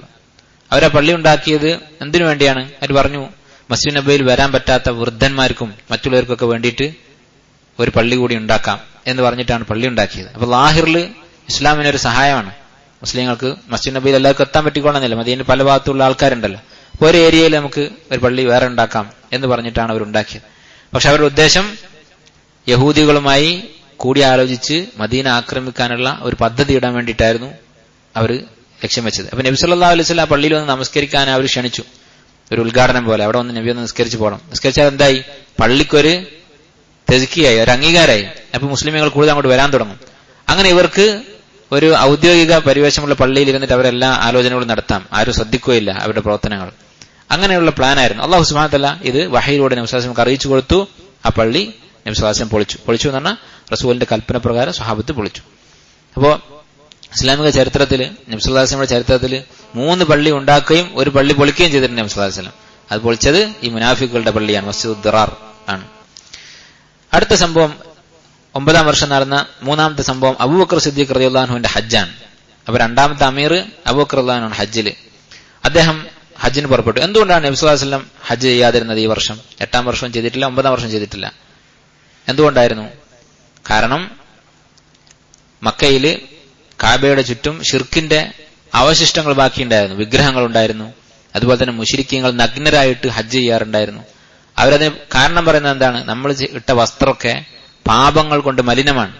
നമ്മളിട്ട വസ്ത്രങ്ങളൊക്കെ നമ്മൾ തെറ്റ് ചെയ്യുമ്പോൾ ഇടുന്നുണ്ടല്ലോ. ഒരിക്കലും ഒരു തെറ്റ് ചെയ്യുമ്പോൾ നമ്മൾ ഇടാത്ത ഒരു വസ്ത്രം നമുക്ക് ഉണ്ടാവില്ലല്ലോ. അതുകൊണ്ട് തന്നെ ആ വസ്ത്രം ഇട്ടിട്ട് കാബയുടെ മുമ്പിൽ പോയി നിൽക്കാൻ പാടില്ല എന്ന് പറഞ്ഞിട്ട് സൂക്ഷ്മതയുടെ പേരിലായിരുന്നു അവർ തുണി വെച്ചിട്ട് ഹജ്ജ് ചെയ്യാറുണ്ടായിരുന്നത്. അപ്പൊ ശറഇന്റെ അടിസ്ഥാനത്തിലല്ലാതെ നല്ലതല്ലേ എന്ന് വിചാരിച്ചിട്ട് ദീനിൽ നിയമങ്ങൾ ഉണ്ടാക്കാൻ തുടങ്ങി. എങ്ങനെയായിരിക്കും അവസാനം എത്തിപ്പെടാം? മക്ക മുശ്രിക്കുകളുടെ പരിപാടിയാണത്. അങ്ങനെ അവർ തുണി വെച്ചിട്ട് ഹജ്ജ് ചെയ്യുമായിരുന്നു. അപ്പൊ നബി സല്ലല്ലാഹു അലൈഹി വസല്ലം ഇതൊന്നും ഇഷ്ടമല്ല. മുശ്രിക്കീങ്ങളുടെ വിഗ്രഹങ്ങളും അതുപോലെ തന്നെ അവരുടെ ഈ തുണി വെച്ചിട്ടുള്ള ഹജ്ജും ഇതിന്റെ ഇടയിൽ പോകാൻ നബി സല്ലല്ലാഹു അലൈഹി വസല്ലം ആഗ്രഹിച്ചില്ല. അതുകൊണ്ടാണ് ഇത്രയും മഹത്തായ ഹജ്ജ് എന്ന് പറയുന്ന കർമ്മം റസൂലുള്ളാഹി സ്വല്ലല്ലാഹു അലൈഹി വസല്ലം വൈകിപ്പിച്ചത്. അബൂബക്കർ റളിയല്ലാഹു അൻഹു ഹജ്ജ് ചെയ്തു. അതിന്റെ പിന്നിൽ തന്നെ നബി സല്ലല്ലാഹു അലൈഹി വസല്ലം അലി റളിയല്ലാഹു അൻഹുവിനെ പറഞ്ഞയച്ചു. അബൂബക്കർ റളിയല്ലാഹു അൻഹു പുറപ്പെട്ടതിന് ശേഷം പിന്നാലെ അലി ഇബ്നു അബി ത്വാലിബ് റളിയല്ലാഹു അൻഹു പറഞ്ഞയച്ചു. അതാണ് 4-ാമത്തെ സംഭവം. എന്തിനാണ് പറഞ്ഞയച്ചത്? സൂറത്തു ബറാഅ, തൗബ സൂറത്തിലെ ആദ്യത്തെ ആയത്തുകൾ ഓതിക്കൊടുക്കാൻ വേണ്ടി. അത് വഹി ഇറങ്ങി, അത് അലി റളിയല്ലാഹുവിന്റെ അടുത്ത് ഓതിക്കൊടുത്തിട്ട് മക്കയിലേക്ക് പറഞ്ഞയച്ചു. എന്താണ് അതിൽ പറയുന്നത്? ഇനി മേലാൽ മുശ്രിക്കുകളാരും കാബയുടെ അടുത്ത് കാണാൻ പാടില്ല, ഹജ്ജ് ചെയ്യാൻ പാടില്ല. ബറാഅത്തും മിനല്ലാഹി വറസൂലിഹി ഇലല്ലദീന ആഹദതും മിനൽ മുശ്രിക്കീൻ. മുശ്രിക്കീങ്ങളുമായുള്ള ബറാഅത്ത്, അവരുമായുള്ള എല്ലാ ബന്ധവും കഴിഞ്ഞു എന്നുള്ള പ്രഖ്യാപനം. അതിനുവേണ്ടി അലി റളിയല്ലാഹു അൻഹു പറഞ്ഞയച്ചു. ഇന്നമൽ മുശ്രികൂന നജസുൻ ഫല യഖറബന്നൽ മസ്ജിദൽ ഹറാമ ബഅദ ആമിഹിം ഹാദാ ഫല യഖറബുൽ മസ്ജിദൽ ഹറാമ ബഅദ ആമിഹിം ഹാദാ. ഈ വർഷം കഴിഞ്ഞാൽ പിന്നെ മുശ്രിക്കീങ്ങൾ അൽ മസ്ജിദുൽ ഹറാം അഥവാ കഅബയുടെ പരിസരത്ത് വന്നു പോകരുത് എന്നുള്ള പ്രഖ്യാപനം നടത്തി. ഇതാണ് അടുത്ത സംഭവം. 5-ാമത്തെ സംഭവം ഖുദൂമുൽ വുഫൂദ്. അറബി ഖബീലകൾ, വഫ്ദുകൾ നബി സല്ലല്ലാഹു അലൈഹി വസല്ലം അടുക്കലേക്ക് വന്നുകൊണ്ടിരുന്നു. കുറേ ഖബീലകൾ, അറബി ഗോത്രങ്ങൾ, മരുഭൂമിയിൽ അവിടെ ഇവിടെ ചിതറിക്കിടക്കുന്ന അറബികൾ അവരുടെ അമീറുമാർ നബി സല്ലല്ലാഹു അലൈഹി വസല്ലം അടുത്തേക്ക് വന്നുകൊണ്ടേയിരുന്നു ഇസ്ലാം സ്വീകരിക്കാൻ വേണ്ടി. അപ്പൊ ചില ആളുകൾ ഇത് പറയുമ്പോൾ ഈ ആമുൽ വുഫൂദിൽ അവസാനത്തെ ഈ 9-ാം വർഷത്തിൽ വന്നിട്ട് ഇസ്ലാം സ്വീകരിച്ച അറബികൾ അവർ മോശക്കാരാണ്, ആ സഹാബിമാരൊക്കെ ഈമാൻ ഉറക്കാത്തവരാണ് എന്നൊക്കെ പറയുന്ന ചില വിവരദോഷികളുണ്ട്. അതൊരിക്കലും ശരിയല്ല. കാരണം ഈ അറബികളിൽ പലരും അവർ ഇസ്ലാം സ്വീകരിക്കാൻ വൈകിയത് എന്തുകൊണ്ടാണ്? പല കാരണങ്ങളുണ്ട്. ഒന്ന്, അവരിൽ പലർക്കും ഒരു വിശ്വാസം ഉണ്ടായിരുന്നു, ഇദ്ദേഹം സത്യസന്ധനായ പ്രവാചകനാണെങ്കിൽ, ഒരു സംശയത്തിലാണല്ലോ, ഇതുവരെ കേൾക്കാത്തൊരു കാര്യമാണ് ഈ റിസാലത്ത്. അപ്പോ സത്യസന്ധനാണെങ്കിൽ കഅബ അദ്ദേഹം കീഴടക്കും, മക്ക കീഴടക്കും. മക്ക കീഴടക്കുകയാണെങ്കിൽ നമുക്ക് നോക്കാം എന്ന് വിചാരിച്ച് അവർ കാത്തിരിക്കുകയായിരുന്നു പലരും. മക്ക കീഴടക്കിയതോടുകൂടി അവർക്ക് ഉറപ്പായി. കാരണം ഒരു ബാത്തിലിന്റെ ആളാണെങ്കിൽ, വ്യാജനാണെങ്കിൽ മക്കയുടെ അടുത്ത് വന്നാൽ അള്ളാഹ് നശിപ്പിക്കും. അതവർ കണ്ടതാണ്. അബ്രഹത്തിന്റെ സംഭവമൊക്കെ അവർക്ക് അറിയാവുന്നതാണ്. അപ്പോ നബി സല്ലല്ലാഹു അലൈഹി വസല്ലമയുടെ സിദ്ഖ് ഉറപ്പാക്കാൻ വേണ്ടി അവർ കാത്തിരിക്കുകയായിരുന്നു ചിലരൊക്കെ. മറ്റു ചിലർ അപ്പോഴാണ് അറിഞ്ഞിട്ടുണ്ടാവുക. കാരണം ഇന്നത്തെ പോലെ വാർത്തകൾ പ്രചരിക്കാനുള്ള മാർഗങ്ങളില്ല. നബി സല്ലല്ലാഹു അലൈഹി വസല്ലമയുടെ രാജ്യം ഇങ്ങനെ അറബികളെ മൊത്തത്തിൽ എല്ലാ സ്ഥലത്തും എത്തിയപ്പോ അടുത്തടുത്തുള്ള രാജ്യങ്ങൾ വന്നിട്ട് അവിടുത്തെ കബീലകൾ വന്നിട്ട് നബി സല്ലല്ലാഹു അലൈഹി വസല്ലം അടുക്കൽ ഇസ്ലാം സ്വീകരിച്ചു. ആമുൽ വുഫൂദ് എന്നാണ് ഈ 9-ാം വർഷം അറിയപ്പെടുന്നത്. വഫ്ദ് എന്നാണ് ദൗത്യ സംഘം. അപ്പൊ ഇങ്ങനെ ഇസ്ലാം സ്വീകരിക്കാൻ വേണ്ടി വന്ന സംഘങ്ങളുടെ വർഷം എന്നാണ് അത് അറിയപ്പെടുന്നത്. ആ വർഷം നടന്ന 6-ാമത്തെ സംഭവം നബി സല്ലല്ലാഹു അലൈഹി വസല്ലമയുടെ ഈല എന്ന് പറഞ്ഞാൽ എന്താ? ഇസ്ലാമില് ഭർത്താവ് ഭാര്യയെ ഒഴിവാക്കിക്കൊണ്ട് തൊലാക്ക് ചെയ്യാതെ ശാരീരിക ബന്ധമില്ലാതെ നിൽക്കുന്നതിനാണ്, അങ്ങനെ ബന്ധപ്പെടുകയില്ല എന്ന് പ്രതിജ്ഞ ചെയ്യുന്നതിനാണ് ഈല എന്ന് പറയാം. അത് 4 മാസത്തിൽ കൂടുതൽ ചെയ്യാൻ പാടില്ല. 4 മാസത്തിലേറെ പിണങ്ങി നിന്നാൽ പിന്നെ തൊലാക്ക് ചെയ്യണം. ഒന്നുകിൽ അവളെ തൊലാക്ക് ഒഴിവാക്കണം, അല്ലെങ്കിൽ മടങ്ങണം. ഈ പിണക്കം അവസാനിപ്പിക്കണം.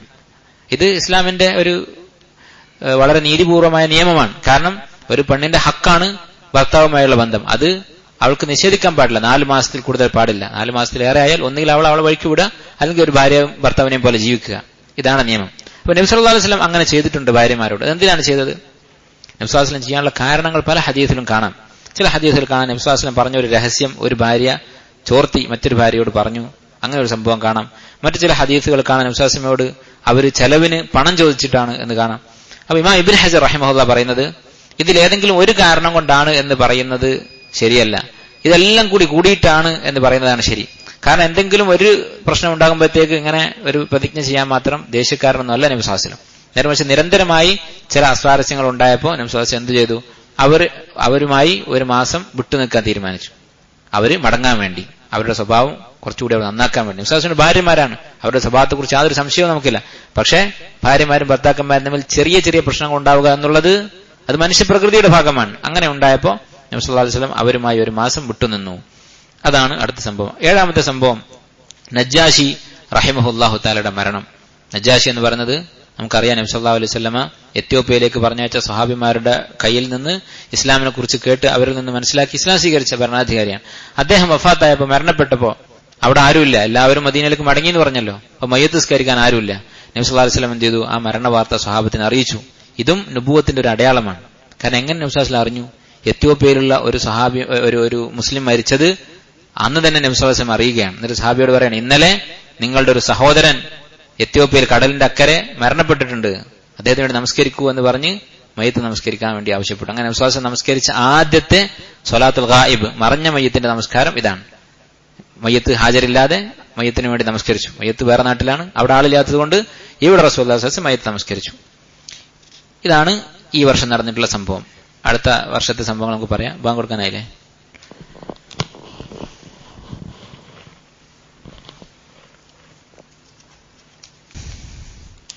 അടുത്ത വർഷം അഥവാ ഹിജ്റ 10-ാം വർഷം, നബി സല്ലല്ലാഹു അലൈഹി വസല്ലമയുടെ ജീവിതത്തിലെ അവസാനത്തെ വർഷം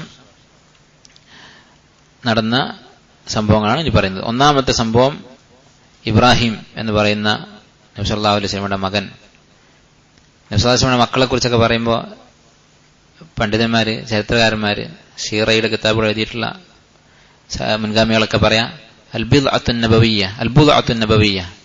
ആ നബി സല്ലല്ലാഹു അലൈഹി വസല്ലമയുടെ ഒരു കഷ്ണം, നബിയുടെ ഒരു കഷ്ണം എന്ന് പറയുന്ന ഒരു വാക്ക് അവർ ഉപയോഗിക്കും. കാരണം നബി സല്ലല്ലാഹു അലൈഹി വസല്ലം അങ്ങനെ സ്വന്തം ഒരു ഭാഗമായിട്ടാണ് മക്കളെ കണ്ടിരുന്നത്. ഇബ്രാഹിമിനെ കുറിച്ച് ഹദീസുകൾ കാണാം. അദ്ദേഹം ഈ കുട്ടി പാല് കുടിക്കാൻ വേണ്ടി നബി സല്ലല്ലാഹു അലൈഹി വസല്ലം ഏൽപ്പിച്ചിരുന്നത്, മുമ്പ് നമ്മൾ പറഞ്ഞിട്ടുള്ളതാണ്, മുല കൊടുക്കാൻ വേണ്ടി അവർ മറ്റു സ്ത്രീകളെ ഏൽപ്പിക്കും. അങ്ങനെ മുല കൊടുക്കാൻ വേണ്ടി ഏൽപ്പിച്ചിരുന്നത് മദീനയിലുള്ള അവാലി എന്ന് പറയുന്ന ഒരു സ്ഥലമുണ്ട്. നബി സല്ലല്ലാഹു അലൈഹി വസല്ലം അങ്ങോട്ട് പോകുമ്പോൾ അവിടെ ഒരു ഈത്തപ്പഴത്തിന്റെ കുരു കുഴിച്ചിടുകയും, അങ്ങനെ അജ്വ കാരക്ക എന്ന് പറയുന്നത് നബി സല്ലല്ലാഹു അലൈഹി വസല്ലം കുഴിച്ചിട്ടുള്ള അതിൽ നിന്നുണ്ടായതാണ്. അപ്പൊ അള്ളാഹു തആല അതിൽ ബർക്കത്ത് ചെയ്ത് അങ്ങനെ അവിടെ ഈത്തപ്പനകൾ ഉണ്ടായിട്ടുണ്ട്. ആ നാട്ടിലേക്ക്, ആ സ്ഥലത്തേക്ക് മദീനയിൽ നിന്ന് ഇപ്പൊ നമുക്ക് നടന്നു പോയാൽ അറിയാം, കുറച്ച് ദൂരം നടക്കാനുണ്ട്. അവാലി എന്ന് പറയുന്ന സ്ഥലം മസ്ജിദ് നബവിയിൽ നിന്ന് ഒരു അരമണിക്കൂറോളം നടക്കേണ്ടി വരും. അപ്പൊ അത്രയും ദൂരം നബി സല്ലല്ലാഹു അലൈഹി വസല്ലം നടന്നുപോയി ഈ കുട്ടിയെ എടുത്ത് ഉമ്മ വെച്ച് കളിപ്പിച്ച് തിരിച്ചിങ്ങോട്ട് വരാറുണ്ടായിരുന്നു. ആലോചിച്ച് നോക്കുക, ഒരു ഭരണാധികാരിയാണ്, ഒരുപാട് തിരക്കുള്ള മനുഷ്യനാണ്. പക്ഷെ നബി സല്ലല്ലാഹു അലൈഹി വസല്ലം ഇടക്കിടക്ക് അങ്ങോട്ട് പോയി ഈ കുട്ടിയെ സന്ദർശിക്കാറുണ്ടായിരുന്നു. അത്രയും സ്നേഹമുള്ള മകനാണ്. ഈ മകൻ വഫാത്തായി, മരണപ്പെട്ടു. അത് അവസാന വർഷം നടന്നിട്ടുള്ളതാണ്. വളരെ പ്രായമായ ഒരു ഉപ്പാക്ക് ഉണ്ടാകാവുന്ന വലിയൊരു വിഷമമാണ്. ആൺകുട്ടികൾ ഇല്ലാത്തതാണ്. അത് ഉള്ളത് മരണപ്പെടുകയും ചെയ്തു. 2-ാമത്തെ സംഭവം ജരീർ ഇബ്നു അബ്ദുല്ലാഹിൽ ബജലി എന്ന് പറയുന്ന സഹാബി ഇസ്ലാം സ്വീകരിച്ചു. അദ്ദേഹം റമദാൻ മാസത്തിലാണ് ഇസ്ലാം സ്വീകരിക്കുന്നത്, ഹിജ്റ 10. അദ്ദേഹം ഇസ്ലാം സ്വീകരിച്ചതിന് ശേഷം പിന്നീട് വലിയൊരു സൈന്യാധിപതിയായി. പിന്നെ നബി സല്ലല്ലാഹു അലൈഹി വസല്ലം അയക്കുന്ന സൈന്യങ്ങളിലൊക്കെ അമീറായിട്ട് അദ്ദേഹത്തെ പറഞ്ഞയക്കാറുണ്ടായിരുന്നു. മൂന്നാമത്തെ സംഭവം ഹജ്ജത്തുൽ വദാ ആണ്. റമദാൻ കഴിഞ്ഞ് ദുൽഖാദ കഴിഞ്ഞ് ദുൽഖാദ 25-ന് നബി സല്ലല്ലാഹു അലൈഹി വസല്ലം മക്കയിലേക്ക് പുറപ്പെട്ടു. അത് വലിയൊരു സംഭവമായിരുന്നു. റസൂലുള്ളാഹി സ്വല്ലല്ലാഹു അലൈഹി വസല്ലം ഹജ്ജിന് പുറപ്പെടുകയാണെന്ന് അറിഞ്ഞപ്പോൾ സ്വഹാബിമാരെല്ലാം പുറപ്പെട്ടു. മദീനയിൽ പിന്നെ ആരും ബാക്കിയില്ല, എല്ലാവരും മക്കയിലേക്ക് പുറപ്പെട്ടു. എത്രത്തോളം എന്ന് വെച്ചാൽ ഹജ്ജിനോട് അവർക്കുണ്ടായിരുന്ന താല്പര്യം അത് ഈ സംഭവത്തിൽ നിന്ന് മനസ്സിലാക്കാൻ പറ്റും. നമ്മുടെ നാട്ടിലൊക്കെ വളരെ വീഴ്ച വരുത്തുന്ന ഒരു കാര്യമാണ്. വളരെ വലിയ സമ്പന്നരായിട്ടുള്ള ആൾക്കാർ വരെ ഹജ്ജ് ഇങ്ങനെ വൈകിപ്പിക്കും, വയസ്സായിട്ട് ചെയ്യാമെന്നുകൊണ്ട് കാത്തിരിക്കും. അത് ശരിയല്ല. ഹജ്ജും ഉംറയും, ഹജ്ജായാലും ഉംറയായാലും, ഉംറക്ക് കഴിവുണ്ടായിട്ട് ചെയ്യാത്തവർ ഇഷ്ടം പോലെ ഉണ്ടായിരിക്കും, ഹജ്ജിനും കഴിവുണ്ടായിട്ട് ചെയ്യാത്തവരുണ്ട്. എല്ലാ ബിസിനസ്സും എല്ലാ ആഗ്രഹങ്ങളും കഴിഞ്ഞിട്ട് ഹജ്ജ് ചെയ്യാമെന്നുകൊണ്ട് കാത്തിരിക്കും. സ്വഹാബിമാരങ്ങനെ ആയിരുന്നില്ല. നബി സല്ലല്ലാഹു അലൈഹി വസല്ലം ഹജ്ജിന് പുറപ്പെടാണെന്ന് അറിഞ്ഞപ്പോൾ എല്ലാവരും പുറപ്പെട്ടു. അവര് എന്ത് ചെയ്തു? അവരുടെ കൂട്ടത്തിൽ ഗർഭിണികളായ സ്ത്രീകളെ വരെ അവർ കൊണ്ടുപോയി. അസ്മാ ബിൻതു ഉമൈസ് റളിയല്ലാഹു അൻഹ എന്ന് പറയുന്ന സ്വഹാബി വനിത, അവര് പ്രസവിക്കുന്നത് മീഖാത്തിൽ വെച്ചാണ്. ദുൽഹുലൈഫ എന്ന് പറയുന്ന മീഖാത്തിൽ. മദീനയിൽ നിന്ന് മക്കയിലേക്ക് പോയാൽ അറിയാം, ഏകദേശം 9-10 കിലോമീറ്റർ ദൂരെയാണ് മീഖാത്ത്. അത്ര അടുത്താണ്. അപ്പൊ മദീനയിൽ നിന്ന് പുറപ്പെട്ട് ഈ 10 കിലോമീറ്റർ ആകുമ്പോഴത്തേക്ക് പ്രസവിച്ചിട്ടുണ്ടെങ്കിൽ ഏതവസ്ഥയിലായിരിക്കും അവർ മദീനയിൽ നിന്ന് പുറപ്പെട്ടിരിക്കുക? ഏറിപ്പോയാൽ ഒരു ദിവസം മാത്രമായിരിക്കും യാത്ര ചെയ്യേണ്ട കാര്യമുള്ളൂ അങ്ങോട്ട് എത്താൻ. ഒരു ദിവസം വേണ്ട, തൊട്ടടുത്ത് തന്നെയാണ് 9 കിലോമീറ്റർ. ആ അത്രയും പ്രസവത്തിനോട് അടുത്ത് നിൽക്കുന്ന, പ്രസവവേദന തുടങ്ങിയ സമയത്താണ് അവർ ഹജ്ജ് ചെയ്യുന്നത്. അപ്പോൾ ഇബാദത്തുകളോട് സലഫുകൾക്കുണ്ടായിരുന്ന, സഹാബത്തിനുണ്ടായിരുന്ന താല്പര്യം, ഒരു ഇബാദത്ത് ചെയ്യാനുള്ള അവസരം കിട്ടിയാൽ അതായിരുന്നു അവരുടെ ഏറ്റവും പ്രധാനപ്പെട്ട കാര്യം. പ്രസവമൊക്കെ പിന്നെ വഴിയിൽ പ്രസവിച്ചു. നമ്മളാണെങ്കിൽ ചിലപ്പോൾ ഒരു പെണ്ണ് പ്രസവം കഴിഞ്ഞാൽ ചിലപ്പോൾ 4 മാസം നിസ്കാരം ഉണ്ടാവില്ല, ഖുർആനും ഉണ്ടാവില്ല, ദീനും ഉണ്ടാവില്ല, ഒന്നും ഉണ്ടാവില്ല. നമുക്ക് പ്രധാനപ്പെട്ട സംഗതികൾ വേറെ കുറെ കാര്യങ്ങളാണ്. ഇത് മാറ്റേണ്ട സമയം കഴിഞ്ഞു. നമ്മുടെ ഒന്നാമത്തെ വിഷയം അള്ളാഹ്ക്ക് ഇബാദത്ത് ചെയ്യലായിരിക്കണം. മാ ഖലഖ്തുൽ ജിന്ന വൽ ഇൻസ ഇല്ലാ ലിയഅ്ബുദൂൻ. അതിനുവേണ്ടി തളരുമ്പോൾ തിന്നാനും കുടിക്കാനുമാണ് ഈ ദുനിയാവിലെ ഭക്ഷണം എന്ന് പറയുന്നത്. ഇബാദത്ത് ചെയ്യാൻ വേണ്ടി ഒരു സഹായമായിട്ട് മാത്രം. അത് അള്ളാഹു ഏറ്റെടുത്തിട്ടുള്ള കാര്യമാണ്. മാ ഉരീദു മിൻഹും മിൻ റിസ്ഖിൻ വലാ ഉരീദു അൻ യുത്ഇമൂൻ ഇന്നല്ലാഹു വർ റസാഖ്. അള്ളാഹുവാണ് റസാഖ്, അള്ളാഹു റിസ്ക് നൽകിക്കൊണ്ടിരിക്കും. അത് അവര് അമലിലൂടെ കാണിച്ചു തന്ന സംഭവമായിരുന്നു ആ ഹജ്ജ് എന്ന് പറയുന്നത്. അടുത്ത സംഭവം വഫാത്തു റൈഹാന. റൈഹാന എന്ന് പറയുന്ന അടിമപ്പെണ്ണ്, നബി സല്ലല്ലാഹു അലൈഹി വസല്ലം അടിമയായിട്ടുള്ള സ്ത്രീ, അവര് വഫാത്തായത് ഈ വർഷമായിരുന്നു, അവസാന വർഷമായിരുന്നു. നബി സല്ലല്ലാഹു അലൈഹി വസല്ലമയുടെ ഭാര്യമാരെ കുറിച്ച് നമ്മൾ പറഞ്ഞു, 9 പേരായിരുന്നു ബാക്കിയുള്ളത്. ബാക്കി 2 പേര് ഖദീജ റളിയല്ലാഹു അൻഹയും അതുപോലെ സൈനബ് ബിൻത് ഖുസൈമയും റളിയല്ലാഹു അൻഹുമ അവിടുത്തെ ജീവിതകാലത്ത് തന്നെ വഫാത്തായി. അവസാനത്തെ സംഭവം, 5ാമത്തെ സംഭവം നബി സല്ലല്ലാഹു അലൈഹി വസല്ലമയുടെ വഫാത്താണ്. ഈ ഉമ്മത്തിൽ ഉണ്ടായിട്ടുള്ള ഏറ്റവും വലിയ മുസീബത്ത്. നബി സല്ലല്ലാഹു അലൈഹി വസല്ലം പറഞ്ഞു, ആർക്കെങ്കിലും എന്തെങ്കിലും ഒരു മുസീബത്ത് ഉണ്ടായാൽ എന്നെ കൊണ്ടുള്ള മുസീബത്ത് അവൻ ഓർക്കട്ടെ. ആലോചിച്ച് നോക്കൂ, നമ്മുടെ ഉമ്മ മരിച്ചു, അല്ലെങ്കിൽ ഉപ്പ മരിച്ചു, അല്ലെങ്കിൽ നമ്മുടെ ജോലി നഷ്ടപ്പെട്ടു, വേറെ എന്തെങ്കിലും സംഭവങ്ങൾ ഉണ്ടായി നമ്മുടെ ജീവിതത്തിൽ. അപ്പൊ നബി സല്ലല്ലാഹു അലൈഹി വസല്ലമയെ കുറിച്ചുള്ള മുസീബത്ത് ഓർക്കട്ടെ എന്നാണ് നബി പറഞ്ഞത്. കാരണം എന്താണ്? നമ്മൾ ശരിക്കുള്ള മുഅ്മിനാണെങ്കിൽ നമ്മുടെ അവസ്ഥ എന്തായിരിക്കും? ഹത്താ അകൂന അഹബ്ബ ഇലൈഹി മിൻ വാലിദിഹി വവലദിഹി വന്നാസി അജ്മഈൻ. സ്വന്തം നഫ്സിനേക്കാളും നബി സല്ലല്ലാഹു അലൈഹി വസല്ലം ആയിരിക്കണം നമുക്ക് ഇഷ്ടം. അങ്ങനെയാണെങ്കിൽ പിന്നെ ആ മുസീബത്തായിരിക്കും ഏറ്റവും വലിയ മുസീബത്ത്, നബി സല്ലല്ലാഹു അലൈഹി വസല്ലമയുടെ വഫാത്ത്. അങ്ങനെ ആ വഫാത്തിനെ കുറിച്ച് ചിന്തിച്ചാൽ മറ്റു വിഷമങ്ങളൊക്കെ മറക്കാം എന്ന് പറഞ്ഞിട്ട് പറഞ്ഞുതരാണ് റസൂൽ സല്ലല്ലാഹു അലൈഹി വസല്ലം. ഈ ഒരു സ്നേഹം നമ്മുടെ മനസ്സിലുണ്ടോ? ഇത് നമ്മൾ ചിന്തിക്കേണ്ട കാര്യമാണ്. ഇത് നമ്മുടെ മനസ്സിലുണ്ടെങ്കിൽ അത് പുറത്തേക്ക് കാണും. മനസ്സിലുള്ള ഒരു കാര്യം പുറത്തേക്ക് കാണും. അത് അഹ്ലുസുന്നത്തിന്റെ അഖീദയാണ്. കാണൂല എന്ന് വിശ്വസിച്ചാൽ മുർജിയായി പോകും. മുർജിയാക്കളുടെ വിശ്വാസമാണ് എന്ത്? വിശ്വാസം മനസ്സിൽ എന്നുള്ളത്. അഹ്ലുസുന്നത്തിന്റെ വിശ്വാസം എന്താ? ഈമാൻ ഉണ്ടെങ്കിൽ അത് പുറത്തേക്ക് അമലുകളായിട്ട് കാണും. അപ്പൊ നബി സല്ലല്ലാഹു അലൈഹി വസല്ലമയോടുള്ള ഈ ഹുബ്ബ് മനസ്സിലുണ്ടെങ്കിൽ അത് ഇത്തിബാ ആയിട്ട് പുറത്തേക്ക് കാണും. മുഖത്ത് താടി ഉണ്ടാകും, അതുപോലെ വസ്ത്രം നബി സല്ലല്ലാഹു അലൈഹി വസല്ലം പഠിപ്പിച്ച പോലെ ആയിരിക്കും. അതുപോലെ തന്നെ ഓരോ കാര്യങ്ങളിലും സുന്നത്ത് നമ്മുടെ ഹയാത്തിൽ ഉണ്ടാകും, ജീവിതത്തിൽ ഉണ്ടാകും. അപ്പൊ നബി സല്ലല്ലാഹു അലൈഹി വസല്ലം മരണത്തെ കുറിച്ച് പറയുമ്പോൾ അത് പേടിപ്പിക്കുന്ന ഒരു സംഭവമാണ്. ഒന്നാമത് വഹി നിലച്ചു, അതോടുകൂടിയാണ് ഈ ഉമ്മത്തിൽ ഫുർഖത്തുണ്ടായത്. ഓരോരുത്തരും അവനവന്റെ ഹവകൾക്കനുസരിച്ച് ദീന് വളച്ചൊടിക്കാൻ തുടങ്ങിയത്. അതാണ് ഏറ്റവും വലിയ മുസീബത്ത്. രണ്ടാമത്തേതായി നബി സല്ലല്ലാഹു അലൈഹി വസല്ലമയോട് വേണ്ടത്ര സ്നേഹം നമുക്കുണ്ടായിട്ടുണ്ടോ എന്ന് നമുക്ക് വിലയിരുത്താവുന്ന ഒരു സംഭവമാണ്. ഈ മരണത്തെക്കുറിച്ച് ഓർത്ത് നമ്മൾ ദുഃഖിച്ചിട്ടുണ്ടോ?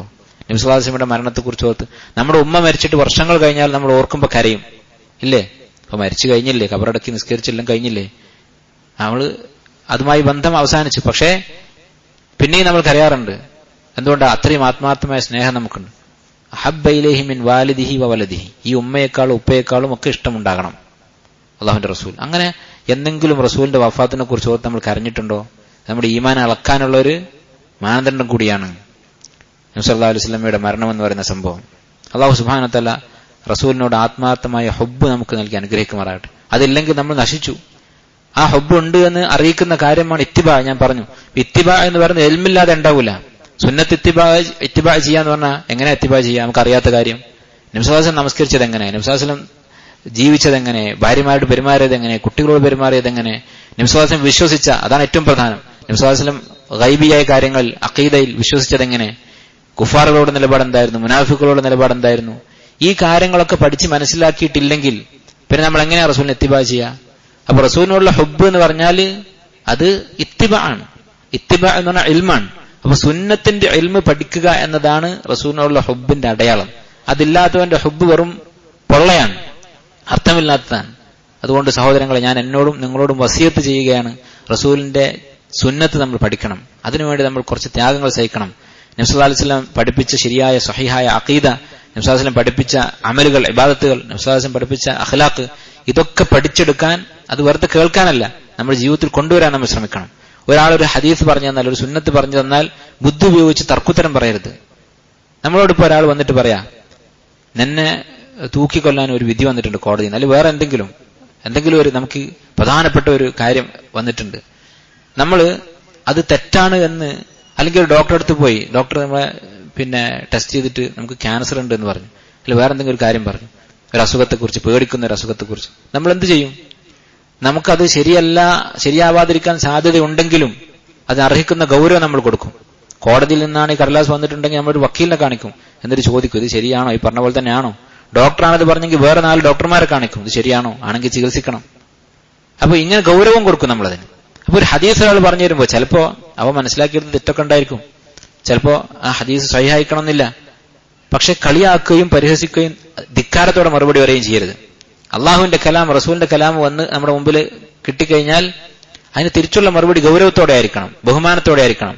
അതിങ്ങനെ തന്നെയാണോ, ശരിയാണോ, അന്വേഷിക്കുക, പഠിക്കുക. ശരിയാണെന്ന് മനസ്സിലായാൽ സമിഅ്നാ വ അതഅ്നാ, ആ വാക്കിന്റെ അർത്ഥം എന്താ? കേട്ടിരിക്കുന്നു, അനുസരിച്ചിരിക്കുന്നു. ചെവിയിൽ കേട്ടിരിക്കുന്നു, പിന്നെ ശരീരം കൊണ്ട് അത് അനുസരിക്കുന്നു. അതിന്റെ ഇടയിൽ പിന്നെ ചിന്തയൊന്നുമില്ല, ഇത് വേണോ വേണ്ടേ എന്നുള്ള ആലോചനയൊന്നുമില്ല. അതാണ് മുഅ്മിനീങ്ങളുടെ പ്രത്യേകത. ഈ ഈമാൻ നമുക്ക് കൊണ്ടുപോകാൻ നമ്മൾ ചിന്തിക്കണം. അതുണ്ടെങ്കിലേ, ഇങ്ങനെ നമ്മൾ ഇത്തിബാ ചെയ്യുന്നുണ്ടെങ്കിലേ നമ്മൾ സുന്നത്തിന്റെ ആളാണെന്ന് പറയുന്നതിൽ അർത്ഥമുള്ളൂ. നബി സല്ലല്ലാഹു അലൈഹി വസല്ലം സുന്നത്തിന്റെ ആളുകളല്ലാതെ മരിച്ചുപോയാൽ എന്തായിരിക്കും സ്ഥിതി? ഹൗദുൽ കൗസറിന്റെ അടുത്ത് നിന്ന് ഓടിക്കും. കുല്ലു ബിദ്അത്തിൻ ദലാല കുല്ലു ദലാലത്തിൻ ഫിന്നാർ, നരകം അർഹിക്കുന്നുണ്ട്. ബിദ്അത്തിന്റെ ആളുകളൊക്കെ നരകം അർഹിക്കുന്നുണ്ട്. അള്ളാഹു പുറത്തു കൊടുത്താൽ രക്ഷപ്പെടും, അല്ലെങ്കിൽ നരകം. അപ്പൊ അള്ളാഹു തആല നമ്മെ സുന്നത്തിന്റെ ആളുകളാക്കട്ടെ. സുന്നത്തിന്റെ ഇൽമ പഠിക്കാനുള്ള അവസരങ്ങൾ അള്ളാഹു നമുക്ക് നൽകട്ടെ. അത് ഇത്തിബാ ചെയ്യാനുള്ള സന്മനസ് നൽകി അള്ളാഹു അനുഗ്രഹിക്കുമാറാകട്ടെ. اللهم انفعنا بما علمتنا وعلمنا ما ينفعنا وزدنا علما. اللهم احشرنا في زمرة نبيك ورسولك محمد صلى الله عليه وسلم وارزقنا حبه وتعظيمه يا رب العالمين. ربنا آتنا في الدنيا حسنة وفي الآخرة حسنة وقنا عذاب النار. سبحانك ربنا وبحمدك أشهد أن لا إله إلا أنت أستغفرك وأتوب إليك.